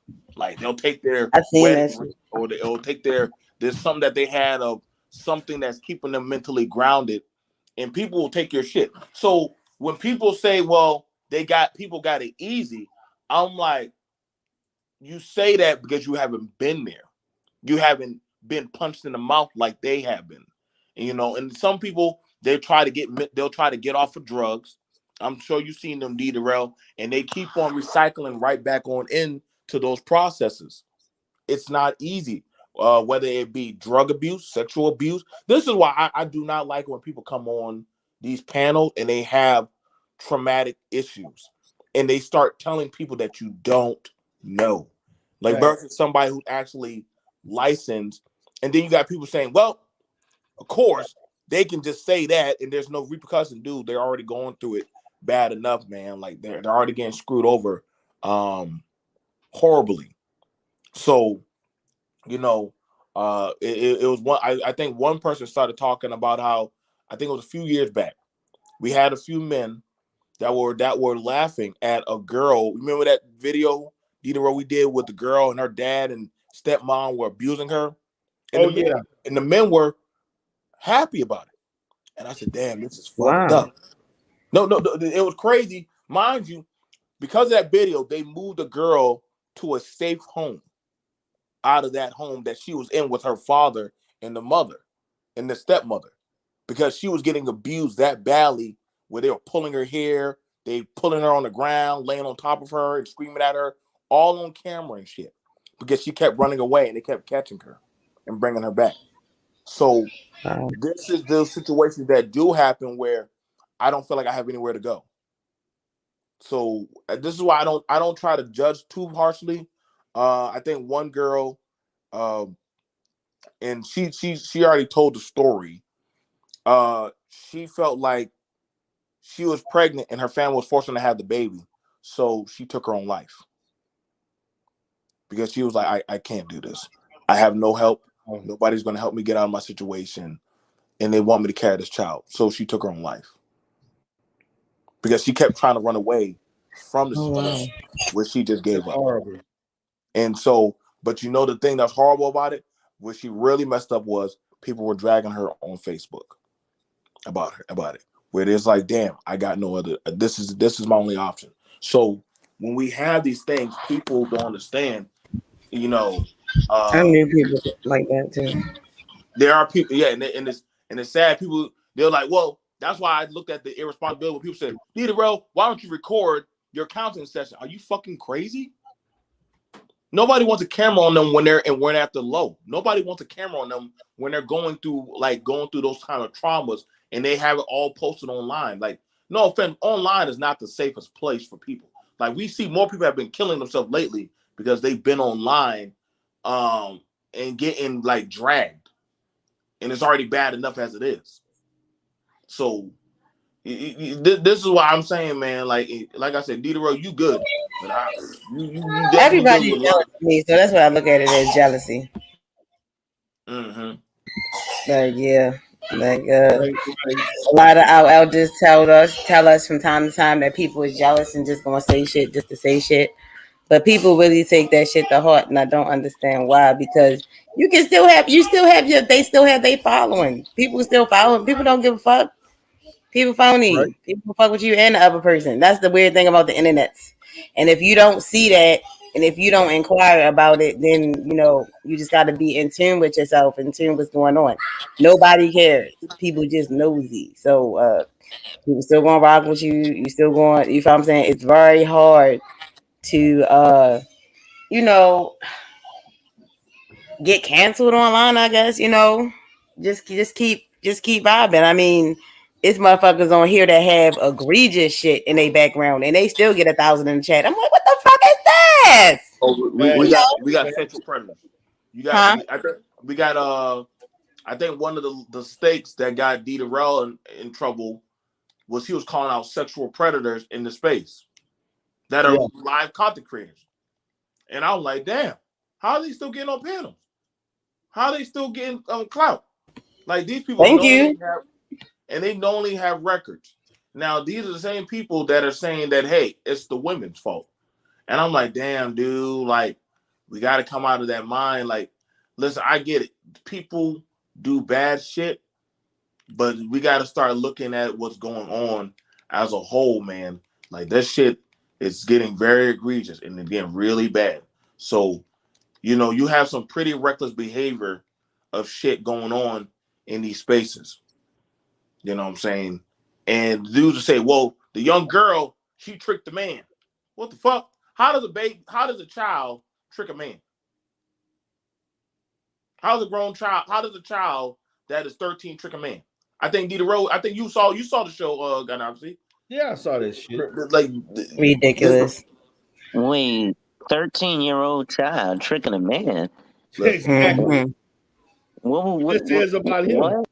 Ain't no 13-year-old child tricking no fucking man. Sinful to pee, weird ass. Still with 1,000 in the Yo, chat. what? I'm sitting here looking like, what the hell? Child, People, I ain't never seen a situation, and this speaks to the fuckery. They tried to criticize the black community as far as when we go to jail, we throwing parties, or when they come out, they throw parties. This Negro hardcore Tito came out. These niggas was giving him jailhouse letters and emails. When he come out, they tried to act like he was the second coming. I heard something about this Negro. Even Taz gave him a shout out. Yeah, Yeah, I was gonna say looked that's at this not dude how like I heard about him. they looked at this dude like he was some kind of political prisoner of the gynocracy, and he finally got his freedom and withheld all of the withheld through all of the pain and suffering that the gynocracy caused him for 2 or 3 years. I And just now, want to say something real quick. The manosphere is apparently a very see. This is the strange thing, because like you said, there's people in the manosphere who aren't about all this craziness. And so, like, for example, I had ended up because I was going to join a debate league with Taz, and I had went up and I talked to him, and I was like, yeah, I frequent the manosphere. He was like, oh, really? What do they talk about? And I didn't know that there was like all these weird ass talking points, like yeah. because so you got men who want to come and be affiliated because we're like, oh, it's a space, it's black men having, intellectual conversations, Right. places where men do, debates and stuff. And, so I was like, oh, cool. But then there is a lot of this women talk, and a lot of the guys do that. And there's a space for that. And I understand where they may be coming from in terms of what they call BMA, black male advocacy. But a lot of these talking points are things from. So apparently, there's this guy named Rollo Tomasi, who's some big red pill talking guy. Right. I am familiar with him from Wall Street. Right. But he doesn't really get respected on Wall Street. He's so my what the major or mainstream world sees white manosphere and black manosphere as specifically white manosphere, so vis-a-vis black manosphere as the weak throwaway men, quote unquote lame, if you will. Yeah, Rollo Tomasi's got some money, but you're not gonna see him with Jim Cramer. You know what I mean? So, So, but I would sorry ask you about this. him. I would ask you this, Alonzo. If a man were to come who has some money and start coming out and telling you how he was having sex with young underage women, he was pulling what R. Kelly did, would you do any business with him? I mean, listen, I ain't trying to get into your personal business, so I ask him to refrain telling me about that shit. But I'm not trying to interact with that type of stuff. Like that, So, unless he's gonna make me, the richest man on earth. There's a lot of other rich people who ain't pedos, and I have a situation. My grandfather recently came home from jail for pedophiling my little cousin, so I definitely don't rock with that type of shit. I likely wanted to go, kill my grandfather. So, I That's how I feel about no. my uncle. He was all over the news after I gave birth to my first son. And I'm like, what the fuck? Then family members started coming out saying that they was touched by him. I'm like, what the fuck? He was touching somebody white, a little 10-year-old boy, 5 years old. 5 years. He was so, doing it. And my so, grandfather so, kept it crazy. so here's the thing about it. So here's the thing about it. I'm all for black men being in their proper place, but there has to be an accountability stick. When you see men that are going to bat for Glendon Cameron, and man, that was some horrifying shit. Yeah, that shit was horrible. That was some horrifying shit. Yeah, I heard about that. And so I'm like, He publicly admitted to predatory behavior towards a 15-year-old. Publicly. Damn. And he did it with a smile on his face. He said, those were wild. Now here's the thing about it that blew my mind. The men were like, well, where was the father? Wait, that's your only comeback for that? No, this man. That's what Ramil be saying. He'd be like, where the little bitch mother, and that's what they be saying. That's the excuses they make. It's very strange. And I'm like, y'all wonder why a lot of these kids are fucked up. Y'all wonder why a lot of things, like, if you can't hold these men in your own diaphragm and say, yo, man, like, we don't get down, we don't move like that. How are you supposed to say, well, we need to check the women? Hold up, bro. Like, you got the women already doing what they got to do on the women's side. It's just that you don't support them.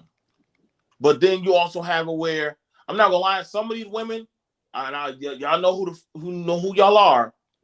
Y'all be saying some crazy ass shit because let's just be honest, the other women see y'all full of shit, and they'll say anything. When you Oh, say these women are calling I'm out the other black, women. No, they're not. when you They're say just running like games. I'm black male identified, what the hell is that? That is I some of the don't know how dumbest that shit I ever goes. heard in my life. That sounds like something a transsexual would say. That I ain't gonna lie, bro. That's what some people, the other lifestyle, they were thinking like, hey, are they gay too or something like? I said, I don't know, man. Damn. Like, maybe they're LGBT. I mean, I get it, but some of the stuff you got to start putting into question. So the women that agree with the men, right? Those women are seen as allies. But then the minute they say something that is of accountability towards the men, then they're a problem. So if I'm your friend, you should have no problem with me calling out the problem.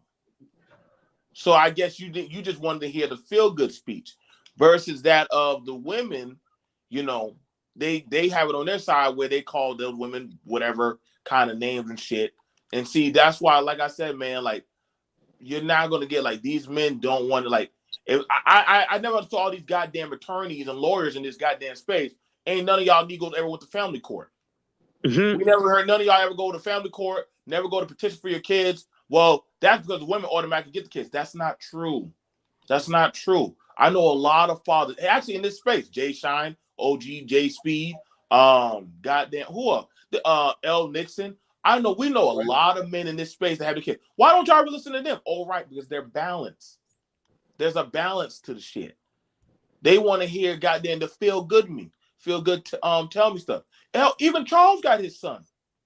Mm. And I talked to Charles. Charles has his kid. So the thing about it is, are y'all trying to get your kids, or y'all holistically just don't want to pay child support? And that's something I always ask a lot of men. You could just tell a brother straight up, like, hey, you just don't want to pay child support? Well, why do I got to pay child support? Why is she going to the state? Well, nigga, that's your child. Maybe if you work it out. Well, y'all know these bitches you can't be trusted, but you laid with the bitch. You impregnated her 2 to 3 times. There must have been something you liked about her. You can't You be know what laying up pisses with her. me off more They than the be damn mad because child they expect support to be conversation? barefoot and pregnant in the house. But I don't Some of them understand be this. some men be trying to trap women and it don't work out and they be mad. Yeah, Right? that No, happens. They're intentionally trying to get them pregnant. And I'm gonna say this: I don't understand how, like when I was talking to when I was on Charles Faulkner channel the other day. That's the reason why partly one of the reasons why I'm doing this video. These Negroes constantly talked about I ain't never seen 30, 40-year-old men talk about their past dating in their teens and 20s. These Negroes was talking about shit that happened in high school, their early 20s. And I'm like, dude, you Charles, you gotta be in your late 40s. What the hell? And then had another guy like I know Rael. Rael Right, gotta yeah. be in his 40s, huh? That's my Rael, what? guy, but they do Rael be on gotta some be in women his shit. early 40s. I'm like, these, and then I'm like, dude, y'all talking about man, ain't nothing but thoughts and this and that. I say, why y'all keep messing with the same kind of woman y'all complain about? Something I gotta start looking at you when you tell me every woman you dated was like this. You ain't have no variety, but the same type. Well, you That's what see, they're looking for. well, here, this is the thing, and like I said, That's what I like I say to said, the women. I mean, like I said, like they're both sides. I'm gonna say this because, like I said, I some of these people, I do sit with them and I talk with them, but there's no balance anymore. You know what I'm saying? I still go over to the Face channel. Hell, I even started going to Gynocracy. That I think me and D Rail caught a lot of flack. Congratulations, Terry. Me and D Rail caught a lot of flack as balanced men because what we call blue pilled and shit. Yeah. And I'm gonna tell you that, and this is no hype. This is no BS. D Darrell, bar none, from the BMT debate team, made the most money on debates, bar none, because of literally actually trying to say, hey, let's have the honest conversation. You don't understand, people. I think a lot of people have a certain type of vitriol of narratives that they don't want to actually look at in themselves. So when I ask a man, why is it that you can't see your child? Well, because the woman keep me away. Whoa, no. Answer me this question. Why is it you can't see your child? Because if you properly go back to the court and actually petition properly, why I got to do all that? Well, hold on now. We just go back to the court and petition. You can get custody of your child where you can get 50-50. Well, before feminism, okay, brother, I'm talking. I'm talking. And when you know, and see, and y'all think I'm bullshitting, but we done seen this. We done Can I say seen something this. real quick? Besides the money aspect or the custody aspect, one thing that I think that's very lost in these conversations, that seems like an endless circle, regardless of which side you land on. We generally tend to talk about the financial side, and I'm a financial guy. But one of the things we don't talk about, especially in the Black community, is things like the family health history. It's very disturbing. For example, a person such as myself, who just met my father at the age of 36, to go to the doctor and find out you've got, muscle deteriorating diseases or chronic diseases, and you've not known about this for the last 35 years, or, things like that, oh, my baby mama this and feminism that. Well, let your child know they have a chance of getting lupus at 10 years old, or it's stuff like that, whether you're the father or the mother, because I know guys who have custody, but their kids have also, you're an amalgamation of your parents, so you're going to have attitudes and tendencies and traits of that other person. So we got to learn to put that shit to the side and be like, hey, you aren't just like your mother. And the fact that, every time you laugh, your upper lip curls, little shit like that. Which is where I think a lot of these guys get mad at, at their red pill rage at their mama, because their mama treated them like, you curl your upper lip like your daddy. It's one of those things. This is why I said, like, a lot of people have a deep fostering hate for their how they came, or certain situations or various situations that happen. And I'm like, it doesn't work, man. Like, the people, we can tell by looking at the young adolescents that have been in this space for a long time. Every last adolescent that been in this space is mentally fucked up. Every last one of them that has been here too long and listened to a lot of this stuff. How do you explain their mental development is at a retardation level? And that's not being rude. That's just being fair. We can talk. We can. Have y'all talked to some of these guys that have been here for a long time? Like, they've been in here for a long time, and look at their development with women, with society. Right. It's horrible. It is. And they don't know how to connect with people. And that's part of the reasons. And I tried to explain to them. One of the reasons I told some of these guys, one of the reasons why you have issues with women is not because of how you look, and it's because of your ability to connect and feel for somebody, talking to them, understanding. It's not a one-way street, and they don't know how to connect with women. That's why women are not interested in you. You don't know how to connect. When you had fools walking up telling me on a panel, well, D Darrell, when I meet a chick, I ask her, the first thing I ask her, is your hair real? I'm like, what? No, or a better one. D Darrell, are you going to submit that? Who goes to? And it's like, if you worried about if I have you, don't talk to her if you can't tell. Problem solved. Yeah, what's going on with y'all, real man? How enough to y'all get me feeling? to try and take you on a date. What's up, Red Pill Finance? I'm What's good, going man. on, How bro? y'all doing today? All Good, right. man. Alright. What's up, brother? All good.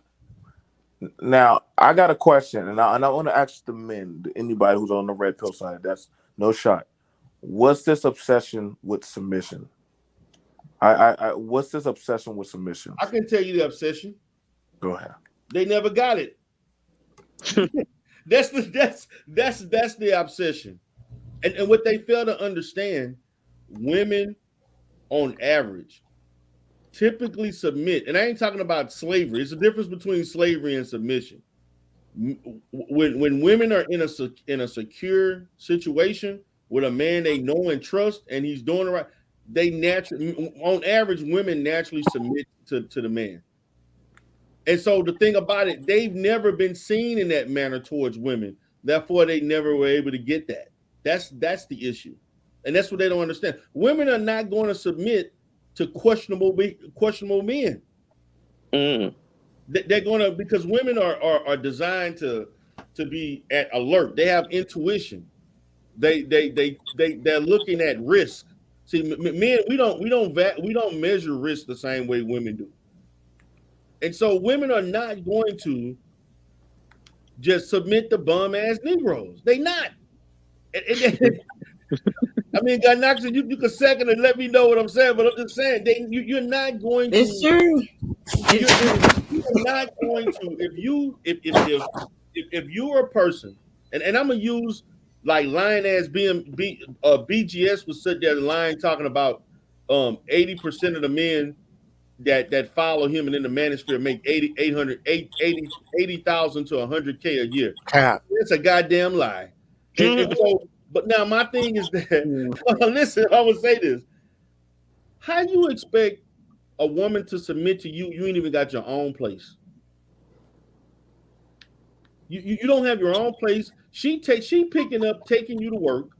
She probably got you the job. You know what I'm saying? She basically doing everything for you and or trying to encourage you to, because she may see something in value of yourself. How's she supposed to submit to that?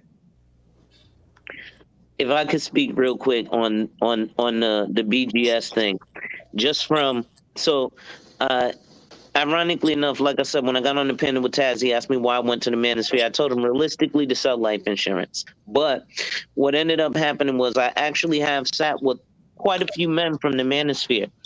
And in terms of at least the numbers they're telling me and the ones who have actually done business, their salaries were commensurate with what BGS was stating. However, the sample size is nowhere near large enough to say 80% of his followers are there. I just happen to probably have the guys who had money saw value of sitting with a financial advisor. You know what I'm saying? So it made sense that the guys that made 100K or more sat with me. Yeah, because the people who make 100K or more are financially probably savvy and financially literate to know that they need to get more life insurance or get a better policy. But the guys that make $20,000-$30,000 are not, and they're not worrying about that. That's the reason why they're only making $20,000, $30,000, $40,000. That's the difference. Right. So I'm by no way or means verifying, validating what he said, but I am verifying that there are men in that space who definitely do at least fit the description or the bill in terms of income. I agree. I agree. There is a small, maybe 10% that may make 80 plus a month, but the other 90% ain't. They not. Yeah. They're not. Definitely. Not. I'll say like 20%. To be real. Who said 20? A red pill? I'll give it less than that. And I've been doing this. I've been here for years doing business panels. Actually, shout out, we actually were doing the first professional business panel even before the LaPete show came up. We had all professionals. You think black men were beating on that panel trying to hear what professionals, lawyers, doctors, therapists, and all of them had to say?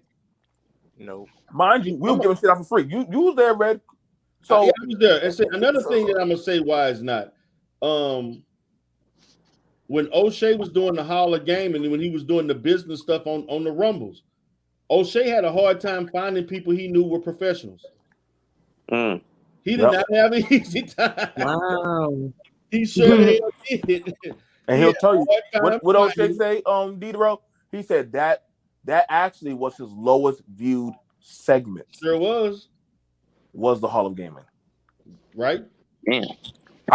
He even talked to me, he emailed me about that. He said, "Listen, BMT, I get what you're doing, but these brothers ain't checking for that. They're not checking for actual professionals like that. That's why I find it funny when you have to, oh God, we finally got the lead attorney. Like, bitch, please, y'all had people way more higher than him. Y'all still didn't want this type of shit. But see, Y'all the thing had about it, the lead attorney viewers are actually more women. I think that lead attorney probably has women from other spaces that like his content because it's talking about various things. Yeah, with stuff with the law in certain cases. But when you look at the lead attorneys, like the people who come on the panel, there are a lot of women that come on the lead attorney panel. And it's also a lot of Hispanics and people from other races that are women watch his channel too, because he had anybody up there. Now here's the thing about it, and I'm gonna tell you right now. You know what's gonna kill his channel? The minute he brings on red pill content onto his shit, his channel's gonna start getting destroyed, and it's gonna literally. Isn't it already like that? Don't he already talk about? No. I think he's a bit too clever for that. Yeah, I think I watched his shorts a couple of times, but I don't really know much about him. I never really. Oh, check him out. Yeah, he doesn't talk about red pill content. He may talk about guys.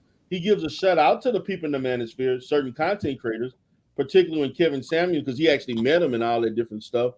But he don't talk about red pill principles and talking points. He won't do that. And he not because another thing that he don't talk about a lot. The lead attorney making a bag off of those courses he teaching. What courses he got? He got courses of how to grow your channel. How to grow your YouTube channel. I mean, he got all types of courses that cost money. I feel like those courses, they be a little bit, I don't know. Yeah, them courses. I'm talking about for a lot of content creators starting to do that, and they good luck bump the price up. Those courses are scams, man. Like Kevin Samuel had a course for $7.99, $800 a month. That's what I'm saying, man. Like these people pay consultations to people that, I mean, they probably have a little knowledge, but to be real too, man, they don't really have that much experience into what they're talking about. Charging that kind of, I don't even charge shit. You feel me? I'm a professional. When somebody consult with me on therapy and facility, like I get a lot of people who are trying to enter into private practice, like guys and ladies as far as professionals who, when they're first entering into the field, they consult with me, and also certain people from like certain government agencies consult with me. I charge between $200 and $300 depending on what it is. So how the hell I'm charging $300 and these niggas trying to charge $800 an hour? It's the best hustle. the best suckers to find are here in this space, and I shit you not, from the men and women side, niggas are dumb, and I just already done committed to that. Like, they're just dumb. You can sell water and say this shit can heal you and rejuvenate your vag and help your penis game or some shit. These people niggas will buy that. Yeah, Kevin Samuels used to do. Kevin Samuels used to do penis growth content. What? Yep. You gotta grow your penis. We went over all. No, see, it's not mine. The penis pump is not mine. It is. But see, the thing now, here's the honest truth thing, that for the BBN network, we've been knew about Kevin Samuels being on there selling Avon. Oh, all of it. We knew about all of that years ago before this man even got to where he was. We knew that back in 18 and 19. So we were. The thing about it was just entertaining.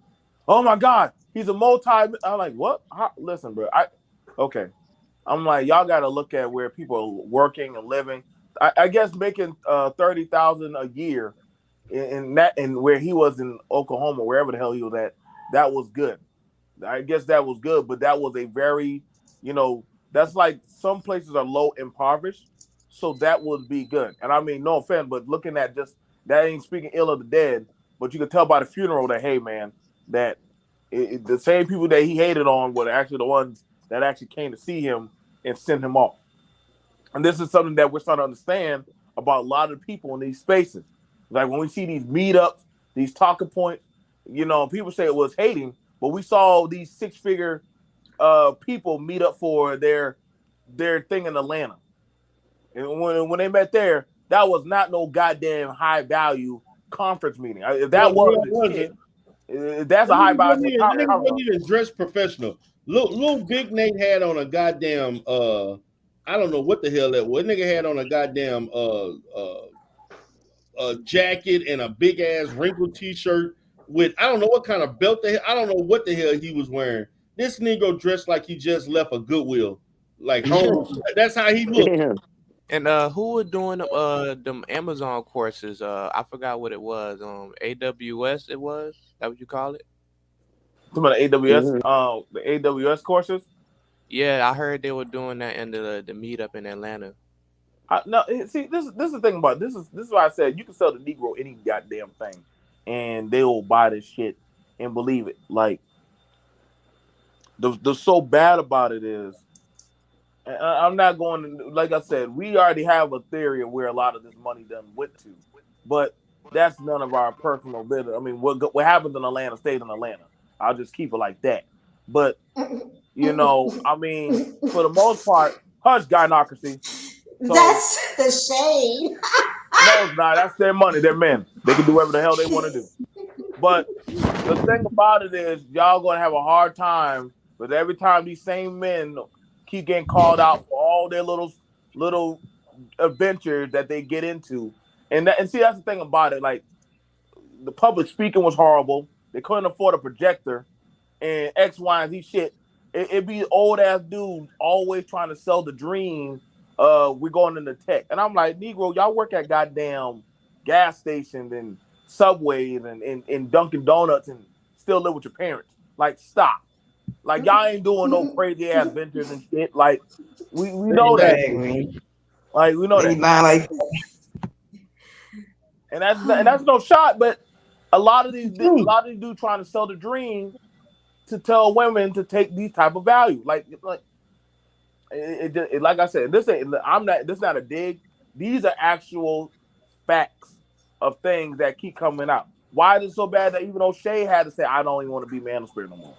Well, no, my thing is, you have a lot of people that went like feel some type of way about O'Shea because he went on the entertainment side. How y'all feel about that?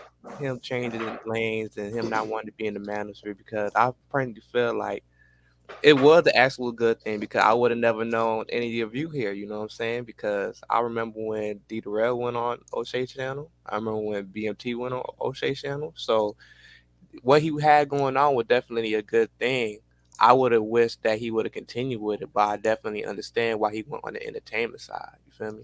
Wait, before we go there, please may I interject because Yeah, I go wanted ahead. to comment on the submission. Right. First of all, greetings everyone.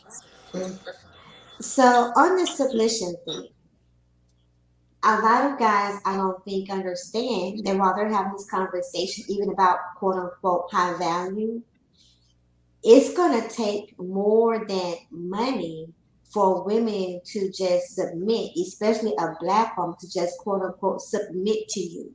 It's also about the energy that you bring and the attitude that you have.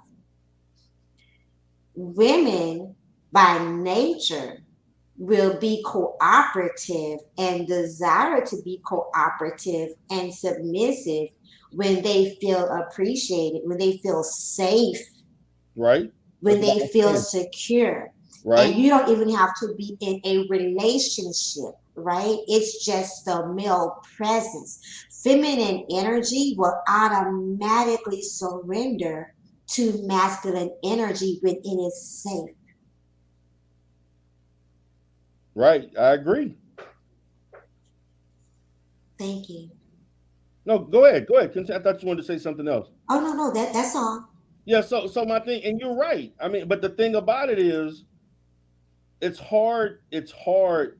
What you just stated, you just gave an education as far as what women look for and what needs to be done. But it's hard for people who never had submission to understand what they have to do to get it.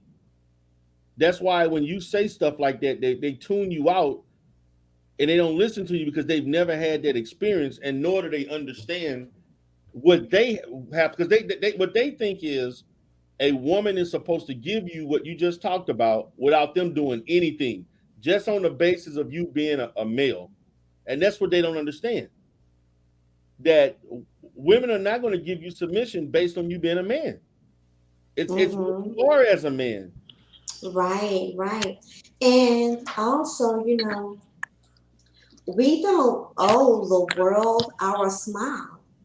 We don't owe the world at random our kindness, our softness, our gentleness. That goes against our own nature of protecting ourselves and our own kind. Right? You're right. You don't owe nobody anything. That is true. Yeah, I think it have a lot to do with the younger generation, man, because you have a lot of them that come to these spaces as far as like dating coaches, you like the people like MS, but I've been in this space for a while, so I know about all the smaller channels, man. It's really a problem with being a masculine man, because that's something that has to actually be taught, different from a woman that could like just naturally blossom into that. You feel me? So a lot of these people don't necessarily have like fathers to tell them how to conduct themselves and how to get women and all that, man. So that's why you have men like that conduct themselves in that manner. Let me ask you this, Red Pill. You're a younger guy. What drew you to the space in the first place? What, the manosphere? Yeah, just black YouTube. Period. Like, were you looking for something? Because one of the things that was said when I remember when O'Shea was doing lives and AMS was this. I remember AMS before he don't. I want you all to know when AMS first came to YouTube, he was basically on a panel and he became popular by actually talking about other dating coaches, particularly Steve the Dean. He had an interaction over a phone call with Steve the Dean where they were arguing with each other, and that propelled him to do a channel that made him hot. I don't think most people don't know that. But AMS started off doing, like, remember when O'Shea was doing the Hall of Game and people Yeah. were calling in? That's how he became popular. Oh, I did not know that. That's crazy. Yeah, that's how AMS argued with Steve the Dean. He did that multiple times and told Steve the Dean, and this is what he did. He told Steve the Dean is lying and he too old and he out the dating game. And then he told Steve the Dean that I guess for a lot of younger guys that they whatever, he was like, it's okay to lie. Why not lie to women? You can lie to women to get what he was doing something that kind of made people look at like what he said. But that's how he became popular. I'm gonna ask this question. This is the thing. I'm gonna challenge on a lot of these dudes that are very funny. Like, how the hell y'all listen to the dudes that talk about single mothers when a lot of these dudes live with single mothers?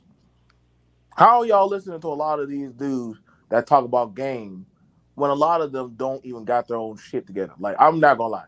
Like, Steve the Dean lives with a white woman with biracial children that ain't holistically his, that she's taking care of him. And she makes all the money. That she's making all the money.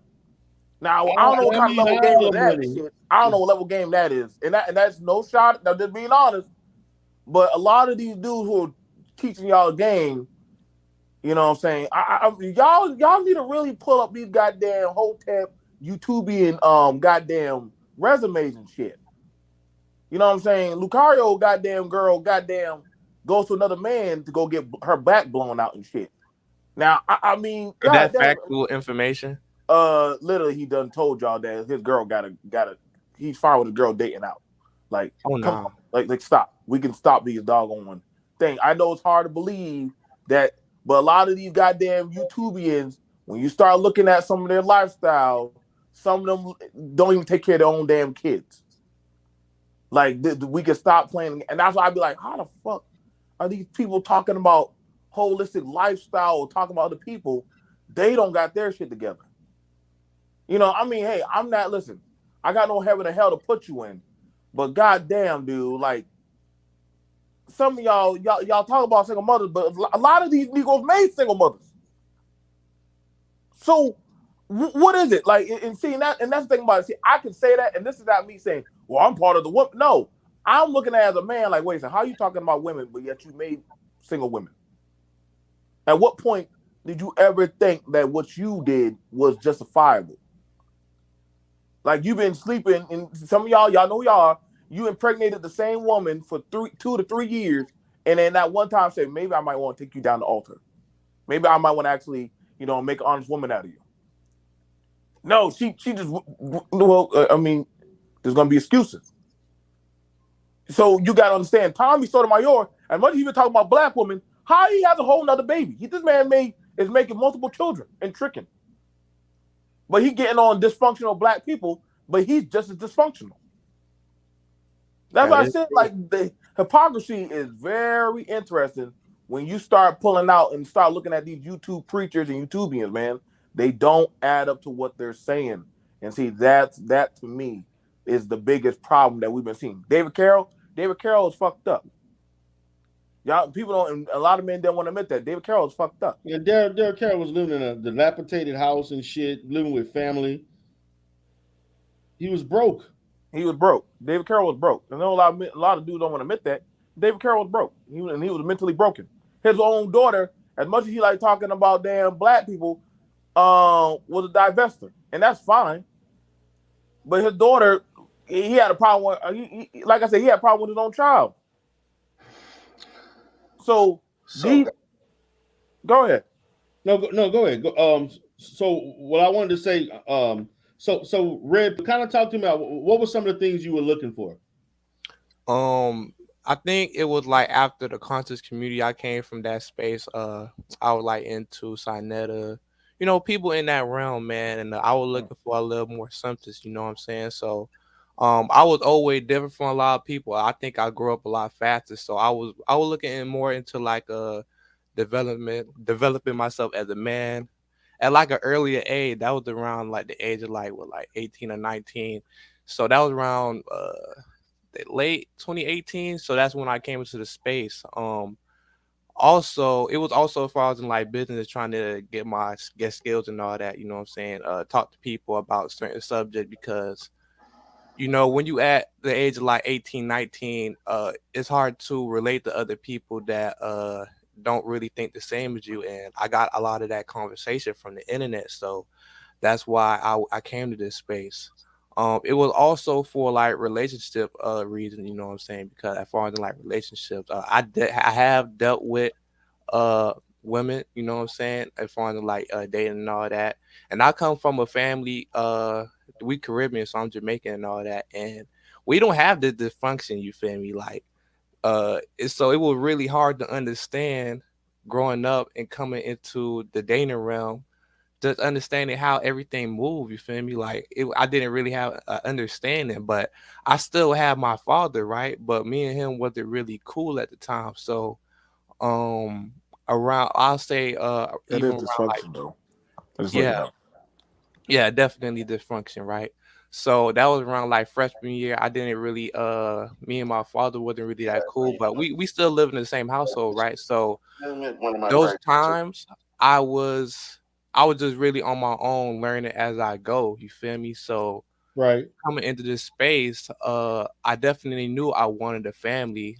I definitely knew that I wanted to have like kids and all that, but I didn't know how to go about it. And when you're young, you're more susceptible to people messages. You soak things in. You feel me? So that's what's going on with most of these kids out here. They soaking the information, But I definitely feel like as they go up and they understand themselves, they move away from that. But that's why I came into the space to have like different conversations with people about business and all that. But also trying to figure out how a way to actually bridge the gap between the sexes and all that.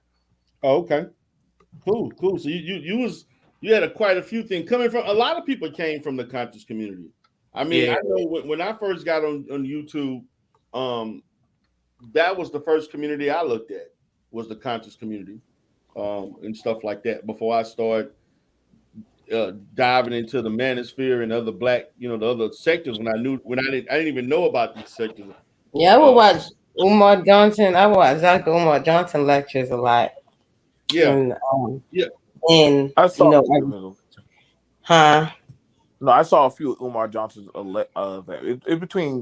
It's between Umar and Tommy, and then after that, that's when I saw O'Shea, and that's back then when he used to be on the goddamn phone, Right. and so that's how far back that it went from me. So I didn't just came into no just red pill shit, and I came from conservative talk radio. I used to do conservative talk radio, so I was always talking about and on family shit. It's just that I was like, this is funny. Like, to me, I saw the shit that they were talking about funny. And then I'm like, okay, so you're gonna always want to go sit at the cafeteria table with your own. You're gonna always want to go over there and say, let me go sit with my own people and see what the hell they talking about. And I'm like, okay, all right, cool. Brother Hill podcast, this and that. And me and my friends, we originally started to do it too. I didn't. That's why I said I had no problem working with black men and black women. Why are you over there with the women? Well, shit. After my check, I like some brown skin. I ain't gay, so what the hell we wrong? What are you talking about? Why? Well, you can't trust them, nigga. I don't got that problem like you, nigga. You sure? I mean, you don't look like like something that they'll choose. Like, nigga, well, I ain't checking for you, nigga. Like, it'd be like the craziest shit. Like, I only met dudes here that be calling themselves alphas and omegas and sigma shit. I'm like, yo, bro, where the fuck am I? Like, this Narnia? I've never heard this shit before outside of real life. I don't know if people go around calling people alpha, sigmas, and betas and shit. Like, that would get you boxed off in real life. Like, what the hell you just call me? Like, what the fuck does that mean? Like, y'all calling each other alphas and omegas and calling each other masters and daddies and shit. And like, all different kind of pills and all pills and shit. I'm like, what the fuck wrong with y'all? Like, I let my daddy listen to this shit. One time, my dad thought these dudes were crazy as fuck. He thought they were crazy as fuck. He was like, what's wrong with these men? I ain't know. They broken. They out here playing Power Rangers and shit. It is what it is, man. I get it. You didn't get the girl that you wanted. You couldn't talk to her. Listen, man. And that's the thing. That's the thing about it. But I do here, and this is something I got called it out to Obsidian. And I said, Obsidian, there's no way you could believe. Yes, it's a black woman's fault. And I did that show last night. Can y'all tell me how did the black woman destroy that of the community by herself? Because if you gotta show me the black woman that runs a gang, like show me what gang does she run? Not giving them enough Gucci. Show me what drug operation. Show me what drug operation does that woman have under her belt? And then we ain't talking about no goddamn. Now, Obsidian, his shit is sad. All it is him whining about being ugly, also saying it's women's fault for not choosing him because he's ugly, but then saying he ain't. It's confusion. So I subscribe. Obsidian come off kind of like feminine to me, so I never watch his content. It's fun. You know what else we was arguing about? The thing about the big thing in the space now is about the lady was on Kendra G channel, and she had a guy and a woman. They were meeting each other, see if they would like each other. The guy, she asked the guy, tell me about yourself, like things you like to do. She wanted to know more about his values, things he liked, his pet peeves. Now, the guy is a physicist. He's an astrophysicist, right? Mm-hmm. So of course, you don't meet a lot of. To me, we don't even know if this man was telling the truth or not. But yeah, you really don't. He claimed and said he's an astrophysicist. He got this big time job. He's getting ready to start in like a month. The guy started talking more about the job, and that stuff instead of talking about himself. The lady straight up said, I didn't really like because she felt like she didn't really know anything about him. He only talked about him as far as the job itself and so on. She said that's fine, but what about you as a person? And so she said I wasn't feeling them. These Negroes said, see, this is the problem with black women. When a professional black guy come on, you pass him up. But if it was a Pook and Ray Ray came up there telling her what she wanted to know, then she would have been all in, giggling and ready to give him the box the next day. And all this, I'm like, damn. I say, so this woman can't have an opinion. Everybody is not for everybody. You know what I'm saying? Like, she decided based on what he said, she wasn't interested. Don't mean that every guy that's educated or professional, she gonna turn down. She just wasn't interested in him. Like, I don't get how you can't process that. Well, I've been to a restaurant, and I rather have a white woman serve me than a black woman because I get better service and I'm at peace, and they just send me my sandwich. A black woman, they can never give me. They'd always look at me in the wrong way. Like, I'm very uncomfortable. I'd rather get served by Becky than by what's a black woman's name? I forgot. Just add anything with Isha or Tisha or Tisha. Whatever. They'll go with that. Trust me. Yeah. It's the same old. It's like they prefer the cooking and the cleaning and the shutting up. And I was like, nigga, are you on Mars? Like women have been independent pretty much since what, the 70s, 80s, 90s. 90. I can't honestly say that. You see, that's the thing. And here's the thing about it. Like, my mom and my grandma were part of the women's suffrage. Like, and I always ask people, like, so when have women been independently doing their own thing? And you would have to tell me, because BMT. You want to hear something funny? This is what I got 2 days ago. You want to hear something incredibly funny? They said that the only way that we're going to get reparations, and hear this good, that we divest to marry outside of our race, right? And once we are married for a certain period of time, we get $60 million each. No, it doesn't work like that. It doesn't. Wait, how is that? How can you leverage that to get $60 million? I don't know. Guess making biracial babies or some shit. Like, I don't. I see. This is why it's we can't get it from black women. They don't see y'all doing that. I can't think. I'm serious though. They just be saying something. And the thing about it is, they attempt to gaslight when you challenge them on this stuff. Like, the other day, 2 days ago, and I'm gonna do a video on this. BGS got pissed off at me for challenging his talking points. We were up till 2:00 in the morning arguing, and we were on a Mary Brown's channel, right? BGS gets up there. He started talking all this stuff about the black woman kicked the black man out the household and all this stuff, and then we started talking about all kind of stuff. Those talks too, huh? Yeah, and so he see, the thing about it, I told him, I said, listen, guys, and I told him, I said, a lot of information you look up is confirmation bias, and you don't know how to interpret the data. And I said the reason why you get away with a lot of stuff because the people that listen to you, they don't read, and they don't research what you research. So he tried to combat me by putting out an article, right, about the income gap and things like that, and what black men need to do. Now he gonna sit here and say black women need to submit and be cooperative to black women, but when the black man needs to do something to better himself, he got to go through the black woman to get it, and she need to help him do it. Now I'm like, wait a minute. I'm like, that don't even make sense.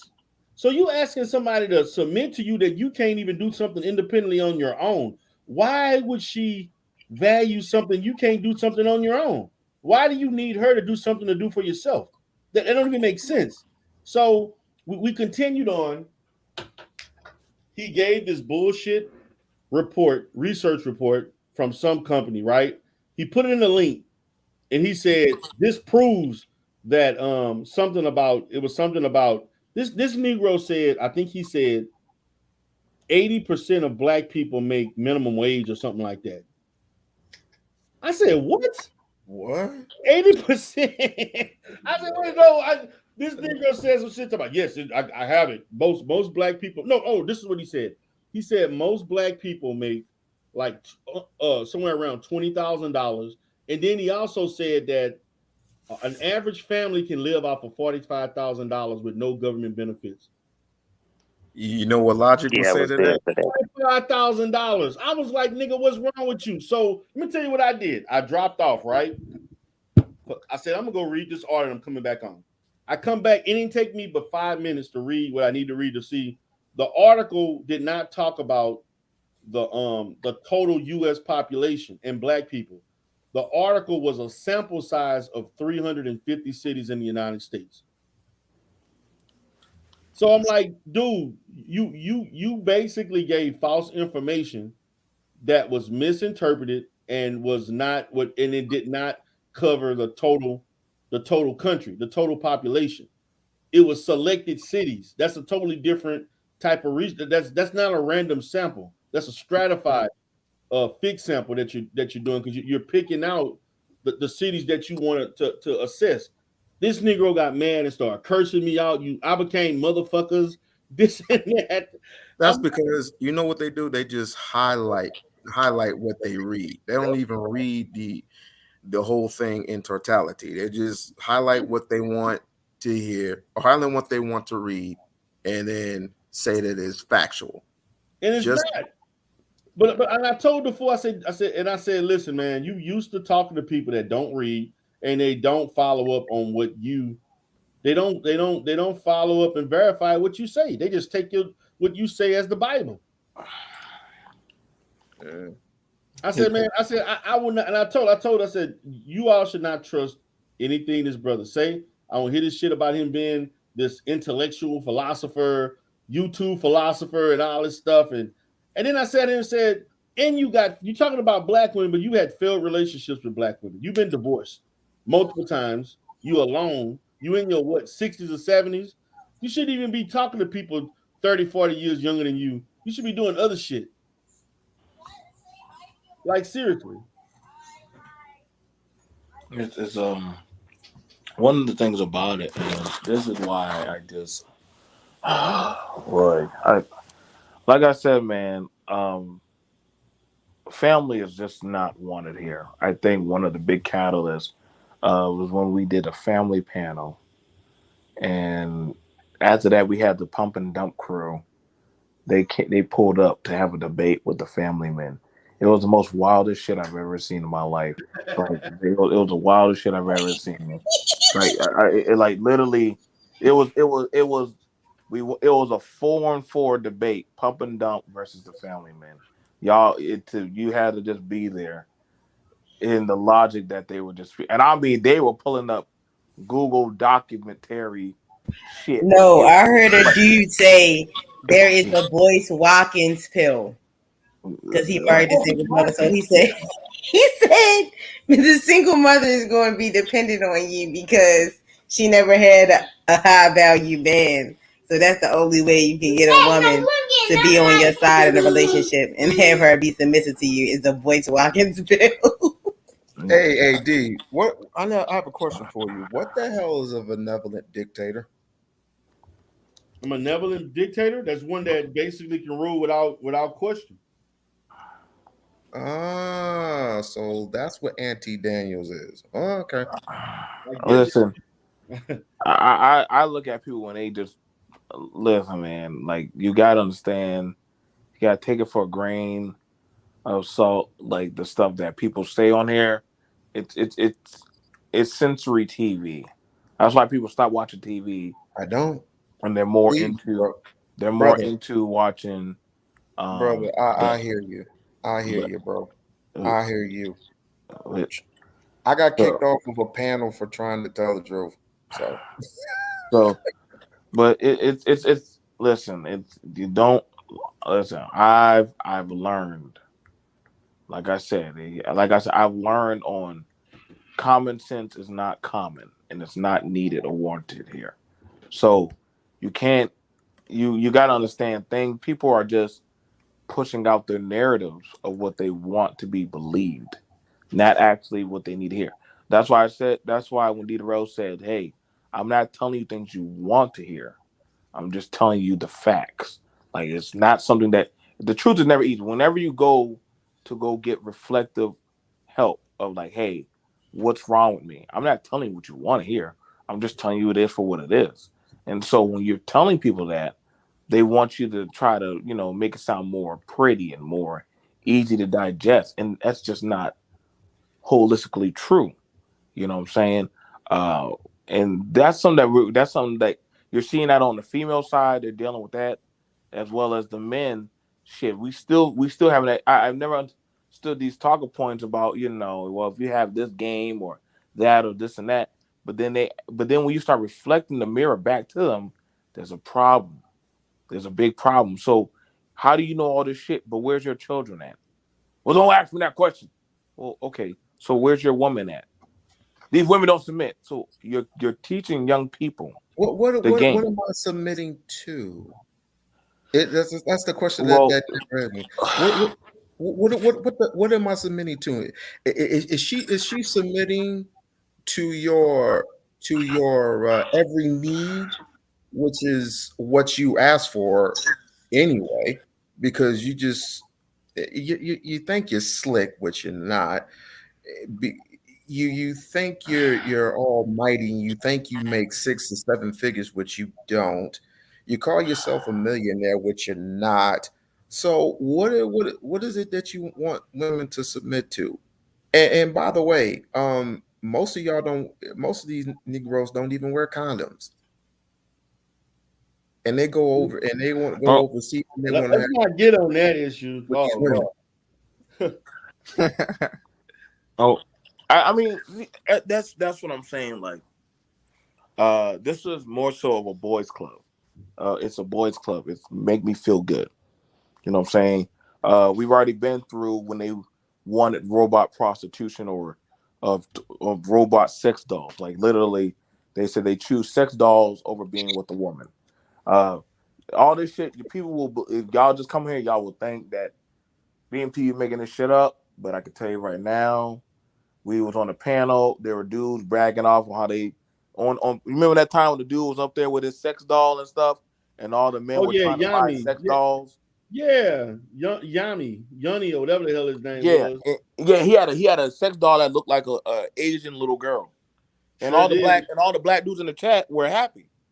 They thought that was the greatest thing that ever since we would choose Asian little sex dolls over being with black women. And That's Exactly. and this that's is what you want to teach our kids. well. See, you got listen. Like you got to leave that. See, you got to understand. Like that talk point of wanting to teach or actually be that of a proper guidance. That shit's been dead.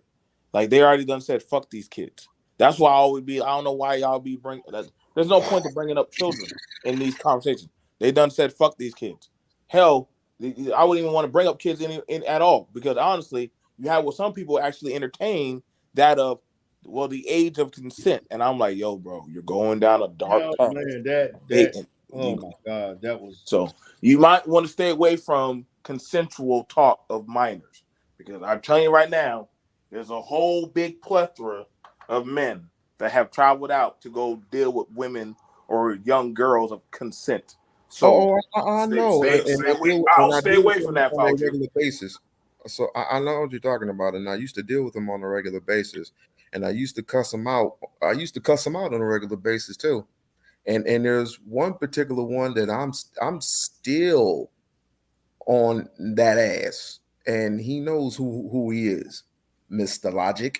And when I get into Mr. Logic, I'm going to basically beat him psychologically, mentally, and if I have to, I'm gonna beat him physically because he knows better. He particularly knows better.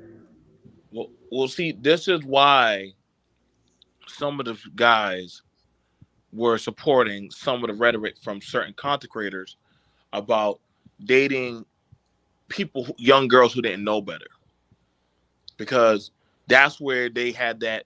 Well, young women submit to an older man, and I'm like, damn boy, this on some sugar daddyism slash some kind of grooming shit. Like it's getting pretty dark. Or these women, they're choosing these ain't shit Negroes. But I'm like, a lot of y'all do know they're talking about y'all, right, in the chat. They're talking about y'all, but you're too dumb to catch it. Like, it'd be older dudes who got multiple baby mamas or failed relationships, but then they're preaching the But gospel. it's the woman's fault. Well, now we'll keep it fair. I'll keep it fair, but I'm not obtuse to say that women are holy and that they don't have their problems, that they don't have the flaws. That ain't fuck shit. I'm not going to lie and not say it ain't that the women don't have their fuck shit. Okay, and see, when you have that, you gotta understand it's keeping it.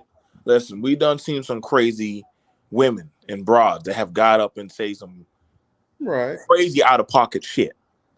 But I'm not going to turn a blind eye and say, well, you cool with that or you're okay with that, queen. Nah, fuck that. I'm calling you out, girl. Like, you on some crazy shit. But these particular men in these particular spaces that you're talking about, I've been in them and they say all women are like that. All women. I said, wait a minute, put a percentage on it. And it's like 80 to 90%.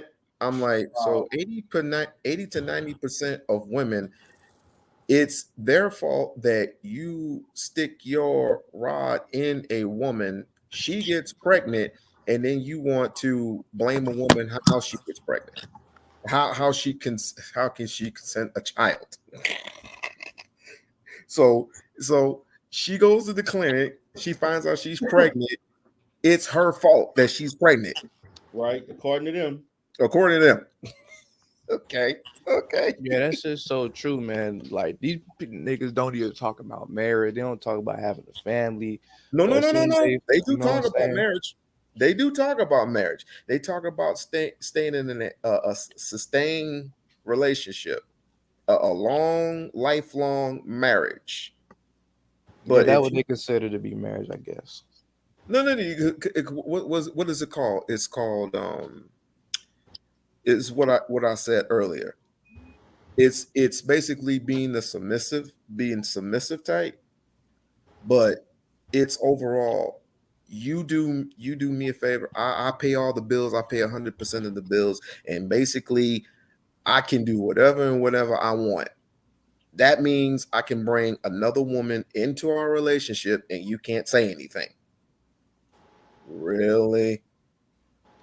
Also, what happens if a woman gets bored? Well, again, she can cook, she can clean, she can serve me, she can do this, she can do that. What if she needs a job? What if she wants to be independent? No, she can't be independent because you don't want her to have a say, huh? You don't want her to have a voice. Boy, I'm glad there are all bees in the world. Hold on, but wouldn't you consider that to be a foundational woman, like a woman that's like a housekeeper who actually like take care of the family? And that's not something you would want to like your wife to strive for, or no? Well, my thing is this, man. When you look at that, most families can't afford that. That's number one. Most families cannot afford to live on one income and have a wife staying at home, being a housewife. They just can't. And that to me is the thing that we got to look at for number one. Number two, if you can afford it, and you and your wife chooses to do that, well then of course the roles for her is to manage the home, which she's going to do anyway, whether she's working or not. I mean, most women that work come home and take care of the home too. But the problem is that in a marriage, as a man, you're also supposed to have your input and be available and help out with doing things too. I think that's the thing about it, bro. Like, I mean, I do, and I don't even have to, and I choose to do it because I've been accustomed to doing it. Like, particularly when my children were younger, I participated a lot. Picking them up from school, making sure they did their homework. I did, like, as far as my kids doing their homework, picking them up from school at school activities. I did most of that early in my marriage because my wife was actually not available because she worked the evenings. I, So I did a lot of that. I think that was something that was asked even of me. BNT, why we always see you in the kitchen cooking? Which, that's a woman's job. And at first I was taken back, but then I started understanding a lot of these people are not from functionality. They don't think about reality. To hear a man say, I don't mind folding clothes or putting dishes in the dishwasher or sweeping or mopping, you doing the job of a bitch. No, it's called household responsibilities. And so when you have these things, there's no just one set lane or gender of jobs in the household. Like I guess I can't breastfeed, but I have had it where the woman has set up I put out some milk in the bottles in the refrigerator. I gotta go to work. You could just heat them up, put them in, boil the water, heat them up, and like I said, you should be good. I gotta go back to work. Okay, I'm good. But see, that's not a norm. Rail going to the school. I gotta be real with you, black men. You're not a presence really in that damn school. You're not. You're not a presence in that school when it comes to black fathers going there and participating in educational, not sports, educational shit with your kids, like PTA or like sitting there at the classroom and just supporting your kid. You're just not. Maybe for sports, but not for actually being there as a presence. So of course, when it comes to women, when we hear people say the children are more attached to the mother, well, who is it that they always see? Because whoever the child sees predominantly in their life that is actually more hands-on, that is dependable, they're going to look towards that person. Well, shit, ain't no need. My kids don't tell me anything, or the woman don't tell me anything about what's going on in my child's school. God damn it, they got a school calendar, damn it. You can literally look it up. Or you could call the guidance counselor, or you can make an attempt to go there by the school. There's no way you can tell me you can sit on the panel. And I argued about this on the Roger Report. And even on Sister George panel. You know what I'm saying? Shout out to Sister George and them. But I argued about that. I said, yo, black men, how much do you want to fight for your kids? Y'all can't tell me about talking about family, but the only thing y'all know about is fucking and submission. But you don't know anything else. And that's just being realistic. That's why I said some conversations, I don't think y'all are some men, and this is no shot to Kevin Samuels, but Kevin Samuels was a shitty dad. He wasn't in his kid's life. His kid even said she lived with her goddamn grandmama. Whoa! Why are you talking about their godfather? I don't Why give a shit. talking about their god? I've been saying this even when he was How alive. factual is that, BMT? You know the thing. Let me tell you this right now, Red Pill. Yeah. We'll set the record straight. Please do. We've been on the panel with Kevin. We've known about a lot of stuff about Kevin that Both y'all of them. still don't know about before he was even where he is today. Exactly. That's what I was trying to tell him. This is why we laugh about when he starts talking, when y'all start hearing about business or different other stuff. No. We've been on panels when the same guys who are licking his butthole were calling him all kind of names and shit while he was on panels. We were there. D-Row didn't make fun of him. BMT didn't make fun of him. The same dudes who, oh my God, Kevin was a great man. Well, the same dudes call him all kind of names, picking at him, talking shit about him. Mm-hmm. So now all of a sudden y'all saying, well, why y'all say that about? Were you mad because we knew all this stuff about Kevin a long time ago? Hold on. These Were women some don't of those have people? respect Huh? for Kevin Samuels. How dare they talk about Kevin Samuels this way? So were some of those people the people that did that little memorial for him, the little live stream and shit? No, those were the Johnny come latelys. Dennis Sperling just came on the scene like 2 years ago. And you already see how fucked up his goddamn is. His own baby mama got on YouTube and started clowning on his ass. That he For tried real? to. Yeah. Some of these dudes, listen, man. Their background story origin of knocking up strippers and shit or messing with people that they shouldn't mess with. These are the dudes who got game run on them by the women and said, like, I'm not fucking with you. And it is what it is. I get it. You fell in love with goddamn street coochie. They ran your pockets, and they run your pockets still today. And you feeling hurt, and you're saying, God damn it, these women ain't shit. No, you keep choosing ain't shit choices. It is what it is. Now, some brothers, okay, I get it. I can empathize with you, but some of y'all, and you know who you are, even on Red's panel, you knocked up strippers. Stop making it seem like black women, that was black women fault. You chose to knock up a stripper without a condom on. I don't know how stupid you can be for that. Some of y'all knowingly, y'all got that. A lot of these dudes got some background criminal records, but they don't want to talk about that. And so when you have the functional people trying to talk to them, that's a problem. Wait a minute. A stripper is usually, they'll charge you $700 just to screw them.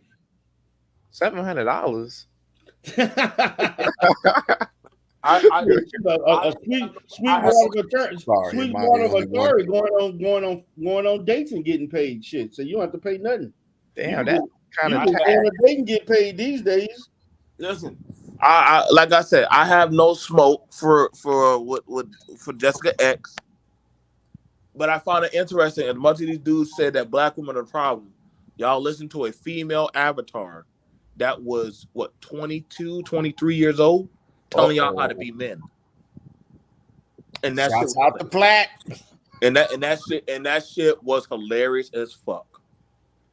Y'all had a young woman that y'all telling how y'all want to groom women, grooming y'all on how to be a man. That shit was hilarious. And y'all paid her for it. Look. They paid her. I came on a video a long time ago saying, y'all niggas bore me. They're really boring. Their dialogue is boring. They have no intellect. They have nothing of substance. They don't.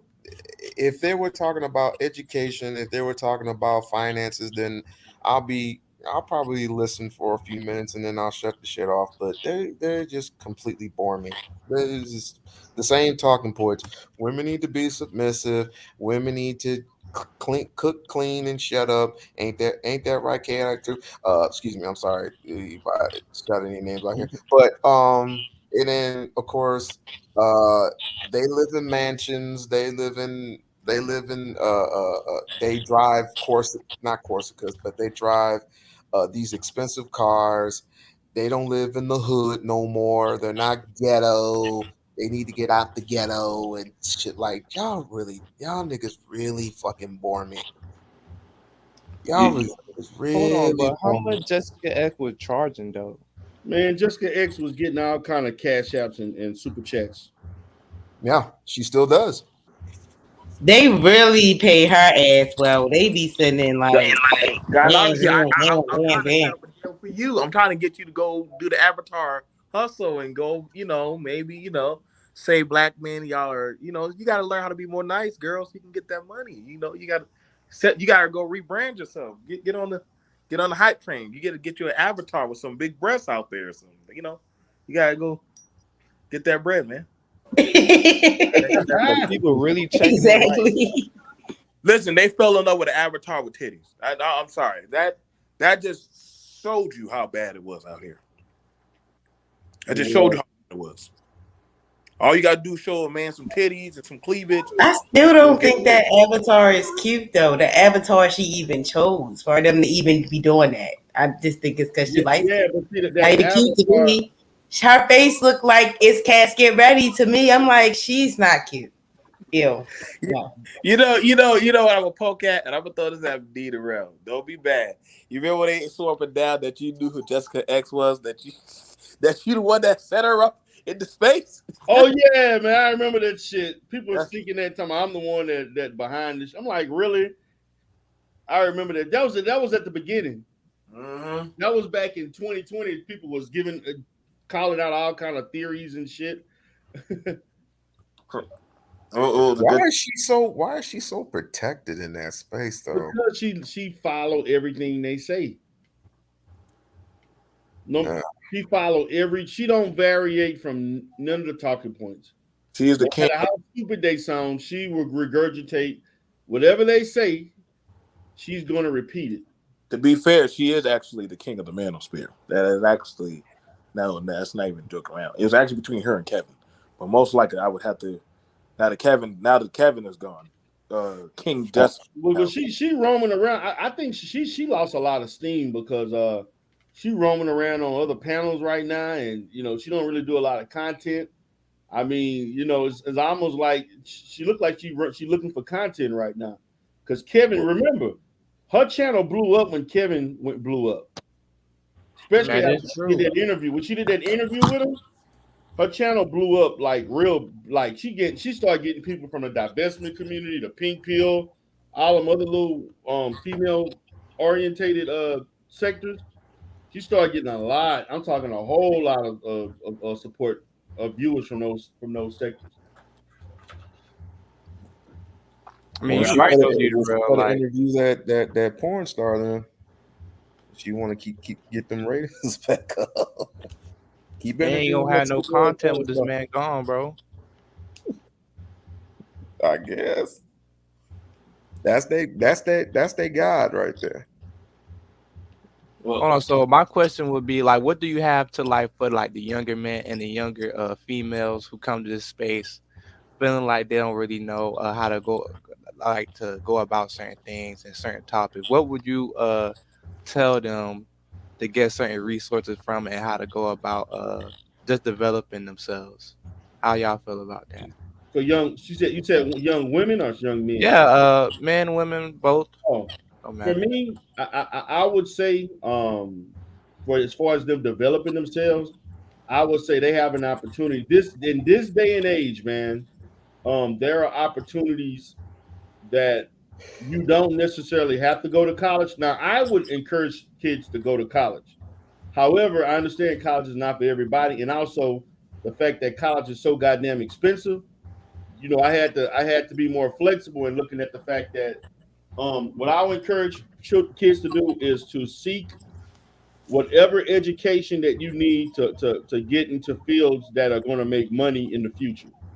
And part of that is whatever field you want to get into. Let's say you want to get into the medical stuff. Try finding a job working at a lower level in that field while you're studying to become whatever professional you want to be in that field. So if you want to be in the financial industry, get a job at the lower level, whatever level you can in that industry while you're seeking. So then you can already build some experience. You'll have experience working in that field, and then you're going to be connecting with those who are already in the position that you're trying to get into. That's what I would encourage younger people to do.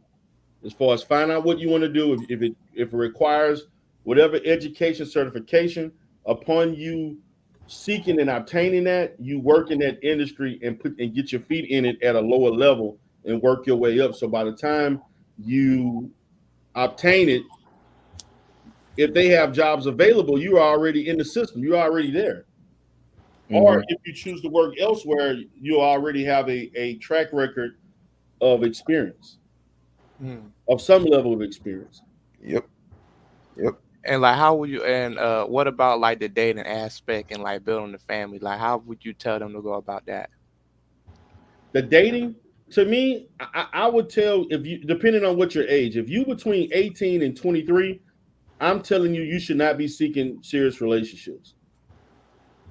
Yeah, that's That's something that I reinforce in therapy. I get a lot of 20, 21-year olds, 18, 19, out of high school, man, because thought they was gonna get married to somebody at 19 years. I'm sitting here like, let's look at this, red pill. Mm-hmm. The reason why I say that is because you just got out the house. You just got out your parents' house. You 18, you 19, 20 years old. You just got out of the house. Why would you want to restrict yourself to other responsibilities that you're not ready for? You haven't even got a chance to just be free to yourself. Better yet, committing yourself to another person. And when we're talking about committing yourself, that means that you're doing this from a spiritual standpoint, mental standpoint, a financial standpoint, which most 18 to 22, 23-year-olds don't have the finances to be financially, as a man, to be financially responsible for another person. Because that's basically what getting a wife, or you, even if you get a serious relationship, in that serious relationship, and let's just keep it a buck, the female will want you for some things yeah, financially. as That she just should, don't happen. as she should, and Yeah, she she that she she and I'm gonna say this. This has nothing to do with whether she financially responsible or not. That's just the natural evolution of a relationship. If something go wrong in her, like say her finances, and she dating you and she's serious and she care about you, she is going to look at you at bailing her out because you're supposed to be her man. The leader. Supposed to have her back and her well-being. And most 20, and the thing about it, most 20, 21-year-olds are not ready for that. right. They not, man. And so I say that develop yourself first. There Mm-hmm. ain't nothing wrong with having relationships, but say you're not getting in serious relationships. Don't be worrying yourself if somebody dating somebody else and cheating. If she doing that or he or she is doing that, let them go and move on. Focus on your shit. Get your money up. So when it's time for you get in your career and stuff, and you have yourself financially set up and established, then you look for the person that you want to seriously be with and so forth. Because now you got yourself, you're more developed and polished as a man, as a human being, financially, socially, and all, because you've been through that for the last 5-6 years to get to that point. So when Mm-hmm. that person meets you, they're seeing a better standard of man at that point. You're in a better, because you're going to be in a better situation where you should be at 23 than where you were at 18 or 19 years old. And see, Yeah, and notice this, and I'm gonna let BMT, because I know you want to interject. Notice, and I'm like, Red Pill, you like what, 23? Yeah. A lot of chicks, a lot of girls your age want guys to give them a lot of shit. Some of So the stuff true. is, and it's unreasonable. Some of the stuff is unreasonable. And you know what? You know what a lot of guys your age do? They break their neck trying to please these women instead of trying to focus on saving their money, establishing themselves, and getting a better career. So you chasing that instead of developing yourself. All that energy you put towards that woman that's young, right? You Mm-hmm. could be doing things to make yourself better. And so you actually hindering yourself by chasing that instead of chasing your career and your money. Then once you establish that, then you find the female like that. But see, guys, they allow women to distract them. So when you distracted like that, you can't be on your ball to be a better person. I'm saying between that age range. Right. Yeah, it's a distraction. How many guys you know mess their life up messing around with women, or women messing around with the wrong guy, getting knocked up, and they screwed financially, they stressing, they complaining, they can't do the stuff they used to do. They miserable. They trying to get out of it. Man, listen, man. I got my one homie, man. I told this dude, man, like, yo, wrap it up with her, bro. Like, he was saying, oh, she my girl and all that. Well, I'm like, man, this is not gonna last, bro. You were just fucking on this other female the other day, bro. Like, I know you, bro. You not gonna marry her and all that, bro. So he ended up getting her pregnant and all that, man. And they had a miscarriage. I'm like, bro, please wrap it up. Man, ended up getting pregnant again. I'm like, bro, you tripping. Like, what is you doing, bro? So right now, man, he just in a messed up position, man. And to be real with you, I can't help that nigga. It is what it is. You know, and I'm gonna tell you this honestly from my heart.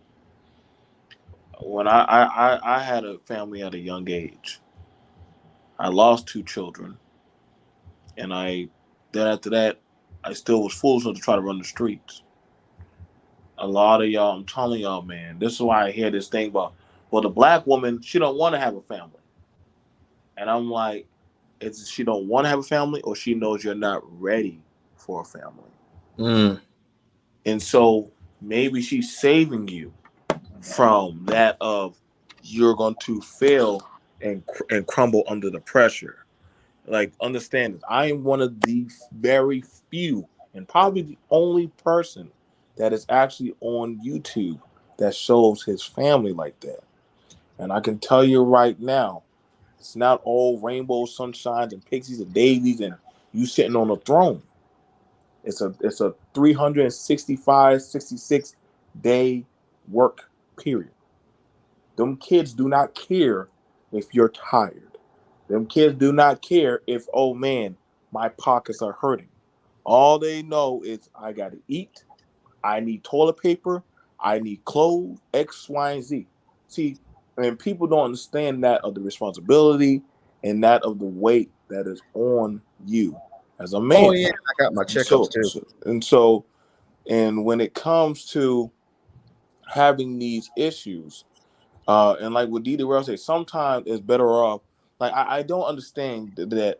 At one hand, y'all don't want the women. Y'all want the women to come back to the home. But then y'all want 50-50. But then y'all say, well, the women are getting plan Bs and abortions and shit. And I'm like, maybe that was sometimes y'all gotta pick a struggle.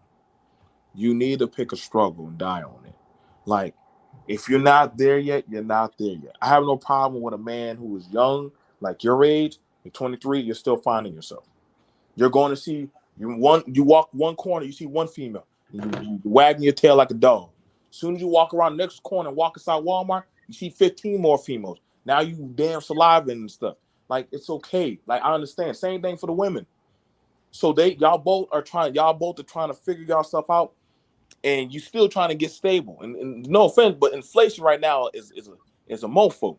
So really, you can't afford, because having a family is a business in itself. And you gotta understand, when you default on that, and this is something that I'm gonna be honest about. Women will most likely take the child and the man will leave. Women will take the child and say, damn, I'll just have to absorb the debt. I'll take the child. The man will go on. The man will go on and say, well, shit, F you. I don't want to deal with this anyway. And go on. I know we don't want to say, well, no, only certain amount of black men are having babies. Stop that bullshit, man. Yeah, somehow, I don't know how people started thinking that women had become asexual, some shit, which is amazing. If they learn how to do that shit, then goddamn it, we on a whole nother esoteric level.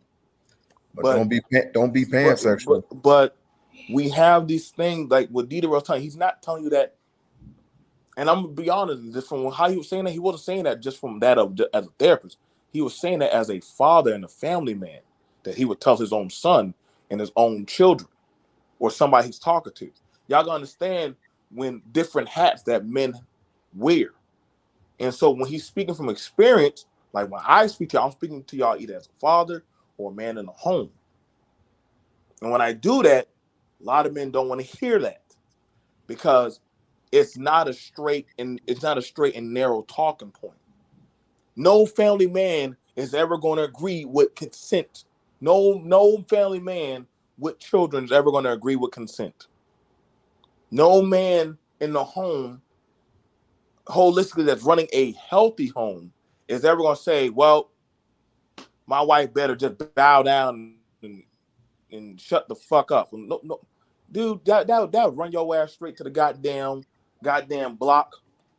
Like, was you telling me so tell me, put your daughter on the goddamn on the goddamn. Let's hear your daughter, and you tell your daughter, I'm training you to be submissive to a man where you have no free will. That's just not logical. That's irrational behavior. But y'all talk about slavery one day, white man so bad and evil, but then y'all talk about this submissive goddamn constitutional shit. And I'm like, well, if that's the case, black man, go be under the heel of the white man again. Since y'all like talking about that submission shit so much, nobody's training anybody. Like we gotta start looking at these things as a whole. Like the women are trying to get their shit together, just like the men. And you got a lot of bad information being put out there. You got a lot of people with mental health issues, shacking up, making babies. That's a lot of shit going on. You know what I'm saying? So we got to start looking at these things and properly assessing what is going on. And so when you see these things going on where young men, they think they're in love, and like your friend, the girl just had a miscarriage. He's still trying to put a baby up in her. But then on the same end, he's not going to take it serious until there's a high esoteric power that he's sitting before at the courthouse saying, listen, you knew what you were doing. Now you're going to have to pay the cost. Because if we got to help this child and this woman out, and see, that's the thing I never understood when people be trying to tell, like the fellas who will tell a woman, why'd you go to the courthouse? Well, I'll tell you what, pay for the insurance for this child. Pay for the food and the cost and all the stuff. Do y'all know how much goddamn formula costs? Formula a can. Not even a goddamn good can. Not even a goddamn good can of formula is goddamn $23. That's actually $24. And that was a shortage. And that shit's still going. It's actually going to 40. Excuse me. That's just a can of formula. Y'all must don't know how fast babies run through that shit. And that's not my insurance is free. So imagine you pumping out $100 to $200 for months until that baby probably hits 2 or 3, if that. And that's if the baby don't have any health issues. See, it's not an easy game. And see, that's what some guys that hit cold feet. Shit, take it to my mama's house. She don't know what to do. No. But you the man. You the man. Why are you trying to pass it on to somebody else? So, no, it's your responsibility. Let me get at it. So let me get this out, because I hear this shit a time. Your girl ain't fucking your mama. She's dealing with you. Your girl didn't go to your family. She came to you.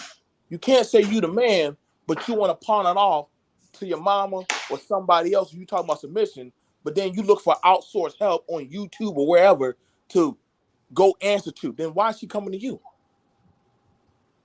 That's what I said. There's a failure in goddamn the house.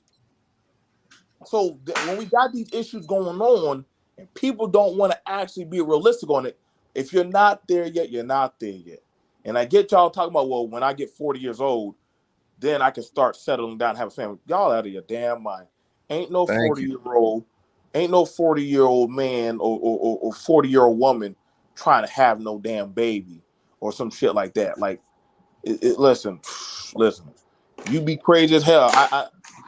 You don't know the energy you need to run behind a goddamn infant or a toddler. Right. What's up, Raining Woman? Hey, okay, I'm back. You guys are giving out some great stuff. Before I chime in on this, I want to ask D. Durrell and BMT if they agree or disagree with two statements first.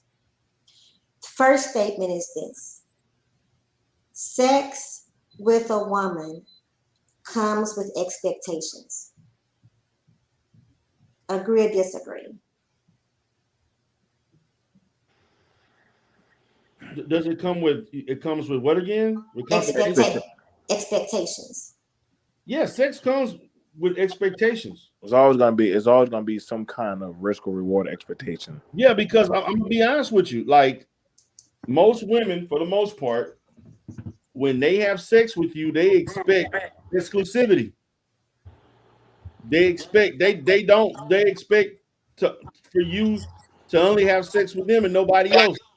They expect because of that you open the lines of communication, availability. So Mhm. yes, it comes with expectation. Okay. Yeah, you got to understand. And this is quick little biology for y'all. Tell a woman that you having raw sex with her, and then reveal to her that you having raw sex with another woman. She will probably say, "Get the hell off of me," because she don't know what that other woman is carrying or could bring to her pH or her body. That's why she's like, "Hold up, wait! I'm putting myself in danger here." So when y'all say that Papa is a Rolling Stone narrative, y'all better understand how dangerous that game that's being played. It's a very dangerous game. So the exclusive there's a lot of stuff to it, man. There's a lot of stuff to it that we got to start looking at in the grand scheme of these things. So yeah, Okay. So my next statement is to see if you agree or disagree is time with a woman comes with responsibility. Right? BMT. right, yeah, Okay. So I said that to say this, right? To get this young man. Who asked the question? What was it Red Pill Finance? Were you the Yeah, one asking the question? yeah, Okay. that was me.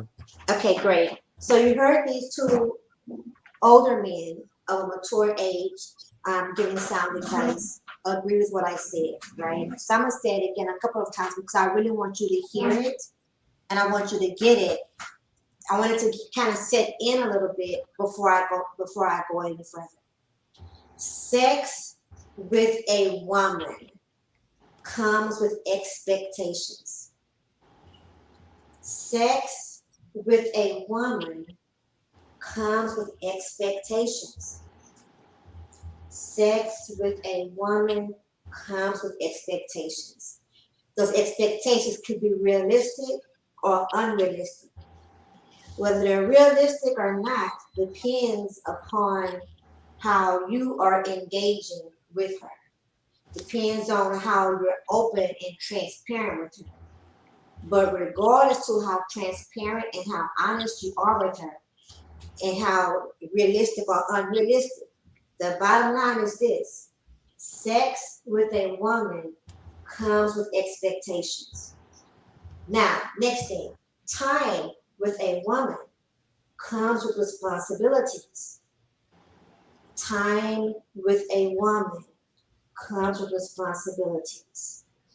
Time with a woman comes with responsibilities, and those responsibilities can be sometimes laid out on paper and sometimes not just quite clear. And they vary from woman to woman. They're not all the same. There are some things that are basic, like emotional and mental responsibility. That's basic. And a female in your age bracket and younger may not be able to word it as such, but when you are irresponsible with her time, with her emotions because of the time exchange, it's going to show up when she's having a fit, trying to express because she does not know how to express like I can as a woman.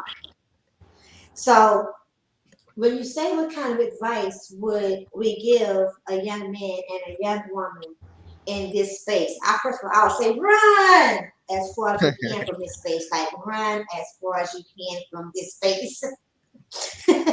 But in all seriousness, like these men have shared, you need to take some time to work on yourself. I want you to understand that the financial responsibilities of your generation and the generation coming up behind you are not anything at all like ours. They're going to be heavier, which means you're going to have to work harder and or smarter. Okay? Hmm. Our financial responsibilities are nothing like our grandparents and our parents. So standing where we are, we can definitely tell you this, that you as a man and as someone that's going to have a bigger I don't care what you hear anywhere else. Society as a whole and at large puts a bigger responsibility on you as a man because you are a man, regardless of what is happening with a woman or not. That is your charge to have, your charge to keep, your charge to hold. And what you do with that charge shows who you are as a man. And so, as a young man, it takes time to develop the character of what you will and will not and are willing to tolerate in this world, to work for, to stand up against, and to fight.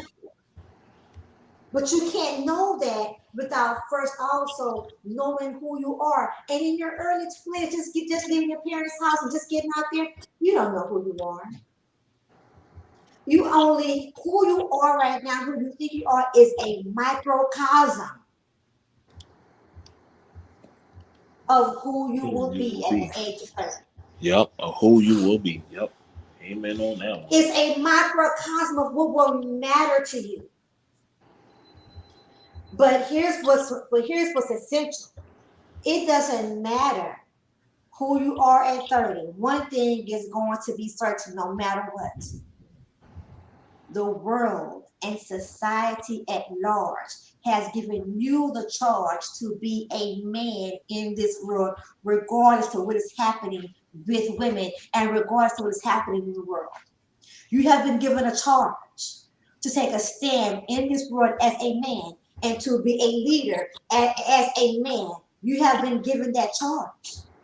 You have been given the charge to be an influence in this world as a man.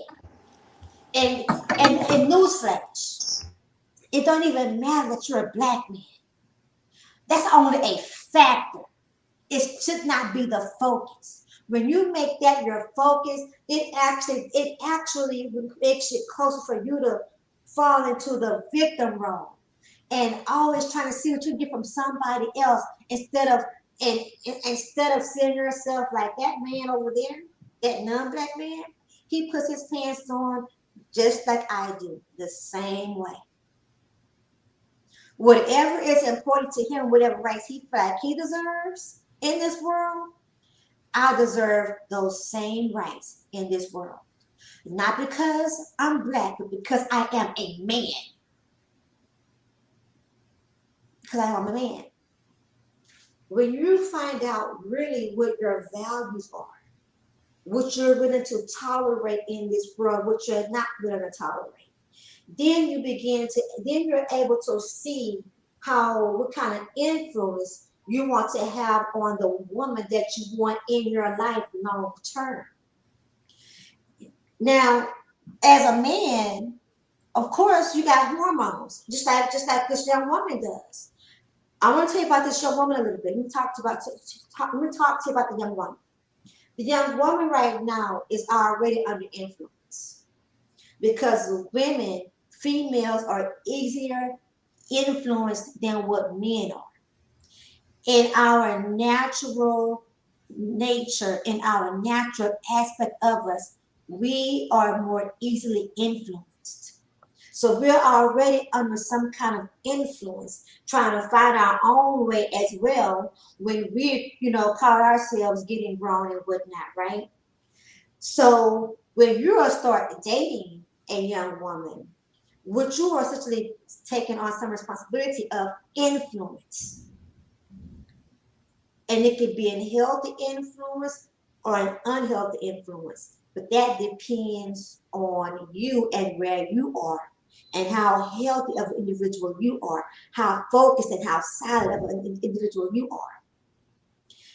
And when you determine how you want to influence a woman, that determines you then set the pattern and the standard of what you want in your life to provide for. to be responsible for?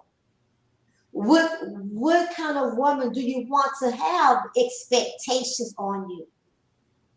So that when someone doesn't meet those standards, you can let them go or watch them leave simply because they don't meet those standards.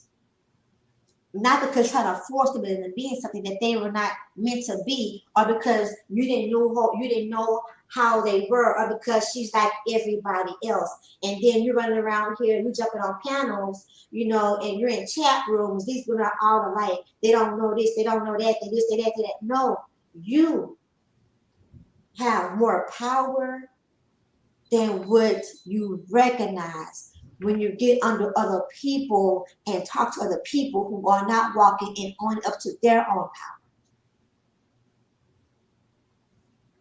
And that's how you begin to stand up for. See, you can be a king, right? Because your household is supposed to be your kingdom first. Being a king means being a leader. What kind of leader do you want to be? What kind of culture do you want to set for your kingdom? You can't even begin to think about that in your 20s because you don't know who you are yet. You've got to first understand who you are, express yourself. And in the meantime, just know that everything that you do with a woman, whatever level or degree of the relationship, comes with expectations and responsibilities. So just be as transparent as you can as you continue to grow and develop yourself for the long term and the long haul.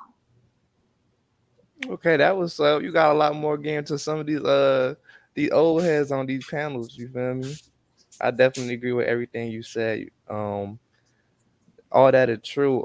Like a lot of time I even agree with what Darrell said earlier about just focusing on yourself between the age of 18 and 23. And when I bring these like talking points to like a lot of individuals, like they look at me crazy, like something wrong with me. Like even my dad, like he don't understand like the kind of man I am, you know what I'm saying? As far as like me trying to get my situation right and me trying to develop myself. Like a lot of people don't really understand that because I understand like that's not what the culture is right now. You feel me? So it's just hard just dealing with that. You feel me? Yeah, man. You at your age, man, you should be focused on your, like for myself. I'm gonna use myself as an example. When I was a kid, when I was young, right, and I was dating my wife at the time. We was dating, and people were asking me when I was like around 21, 22 years old, particularly after I graduated from college. They were like, "Well, you getting married next, right?" And I'm like, "Nah, I'm not getting married. My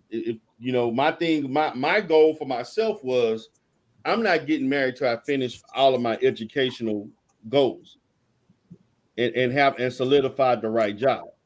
Then I can look at that.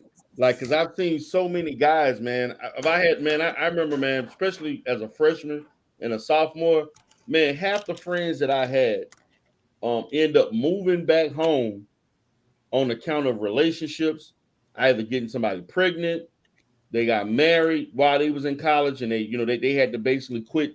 They basically had to quit college and get a job, or they had to move back home so that they could and go to school in state because they could no longer afford to be in college or and be away from the town that they from and all that different stuff like that or the state. So they had to move on account of pursuing relationships, of that decisions that they made in relationships. I mean, I've seen that happen a lot. Like, man, my freshman year, like most of the friends I had were from like the East Coast or they was from the West Coast. None of them were like from the South. And I'm gonna say at least 75% of those people went back. I had a cool friend, man. One of my best friends, man, was from Michigan. He was dating this girl. She ended up getting pregnant, and he lasted 1 year, and he had to move back because he decided he couldn't afford to go to go to school in out of state, so he had to go to state in state Michigan, and he had to take care of his child.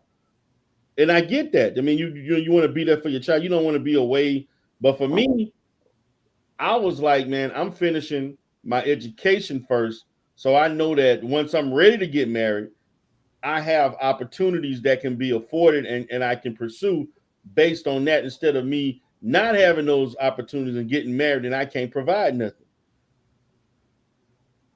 So that's the way I look at that, because I'm like, I've just seen so many guys and women too. I've seen women pursuing education.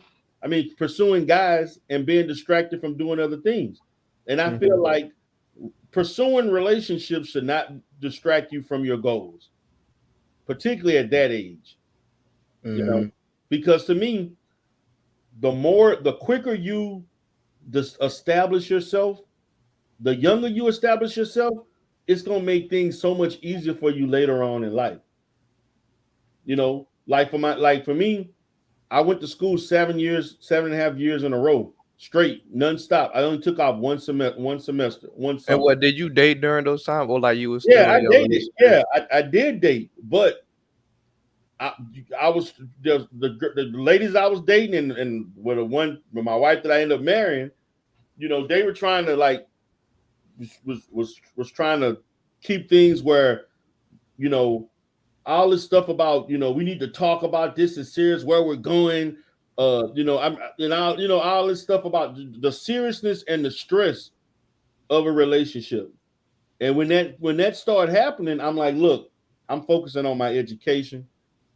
I'm not going to like be up till 2 o'clock in the morning talking to you when I know I need to be studying. Oh my God. I gotta go to school 8 o'clock in the morning. I gotta go to work at 3 after class in at 2. I can't be dealing with that because I have to focus on what counts for me long term. And me trying to please you right now, I'm not saying it's not important, but this is more important. And that's why my parents sent me here to get an education, not to solidify a relationship. If she's for you, then she will understand that point. Yeah. Right. And then she would want to get something for herself, and then both of you can be independent, and both of you can have the financial gain to want to have kids, and get married and have kids one day. Yeah, like when I was dating and stuff like that, man, I had ladies, man. I had this one girl, man. Oh my God. And she was smart. She's actually highly successful. She's an accountant.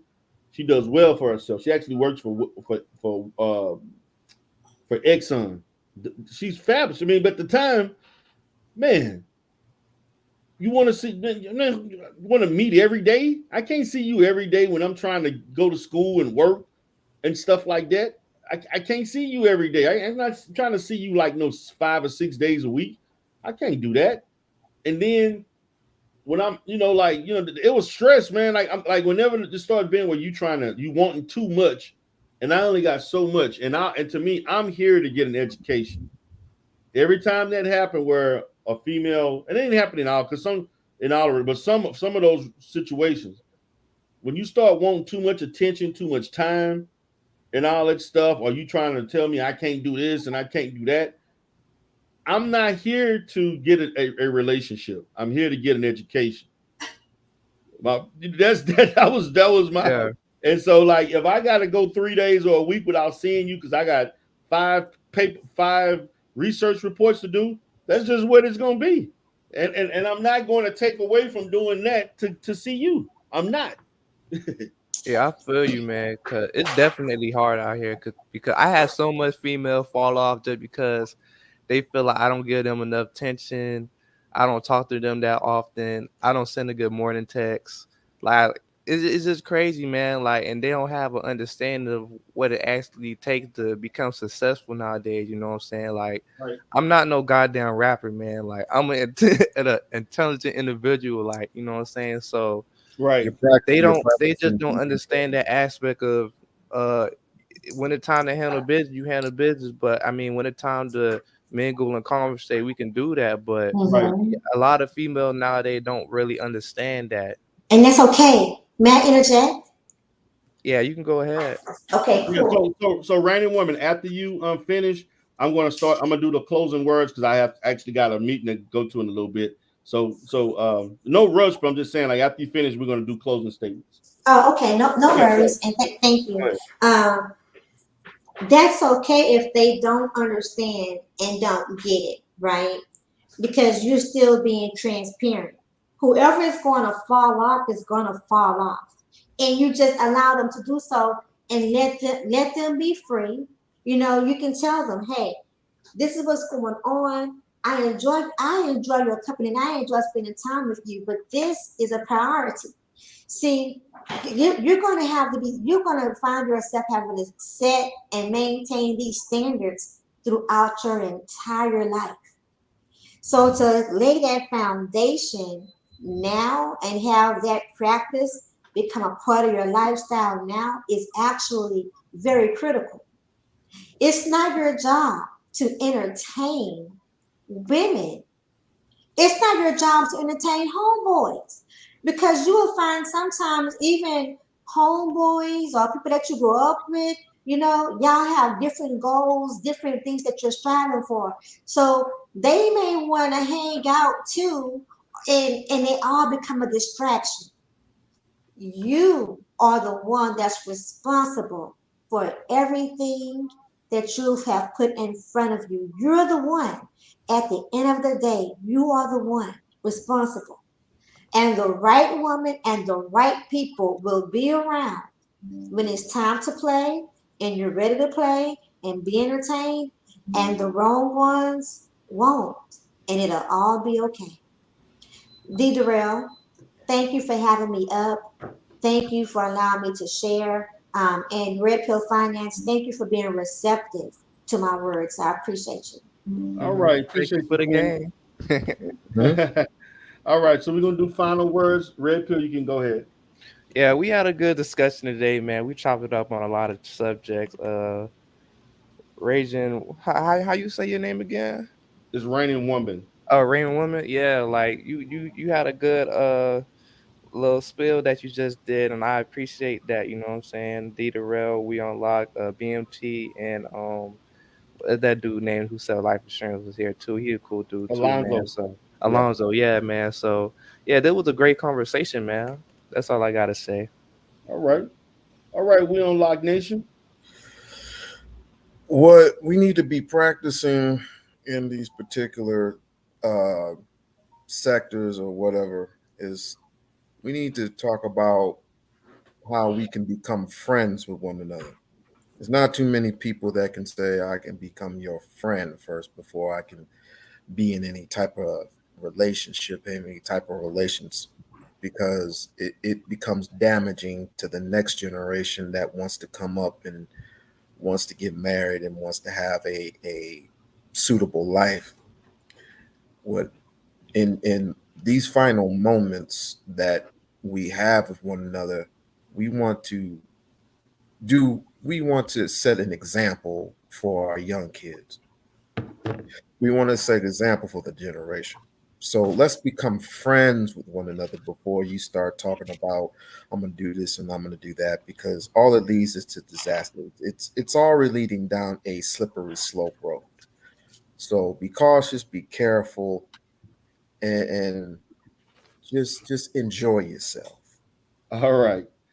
Okay. So, guys, I appreciate you all for being here. I'm definitely glad to chop it up with all of y'all. I have another live stream I will be doing tomorrow. I've done pretty much more. I had a kind of a free week this week where I had some things where my schedule allowed me to do more live streams. It's not going to be like this every week, but this was one of those weeks where I'm able to do more content. And I appreciate having that time. With that being said, guys, I have a good evening, and I will be talking to you all tomorrow. Have a good day. Peace. All right.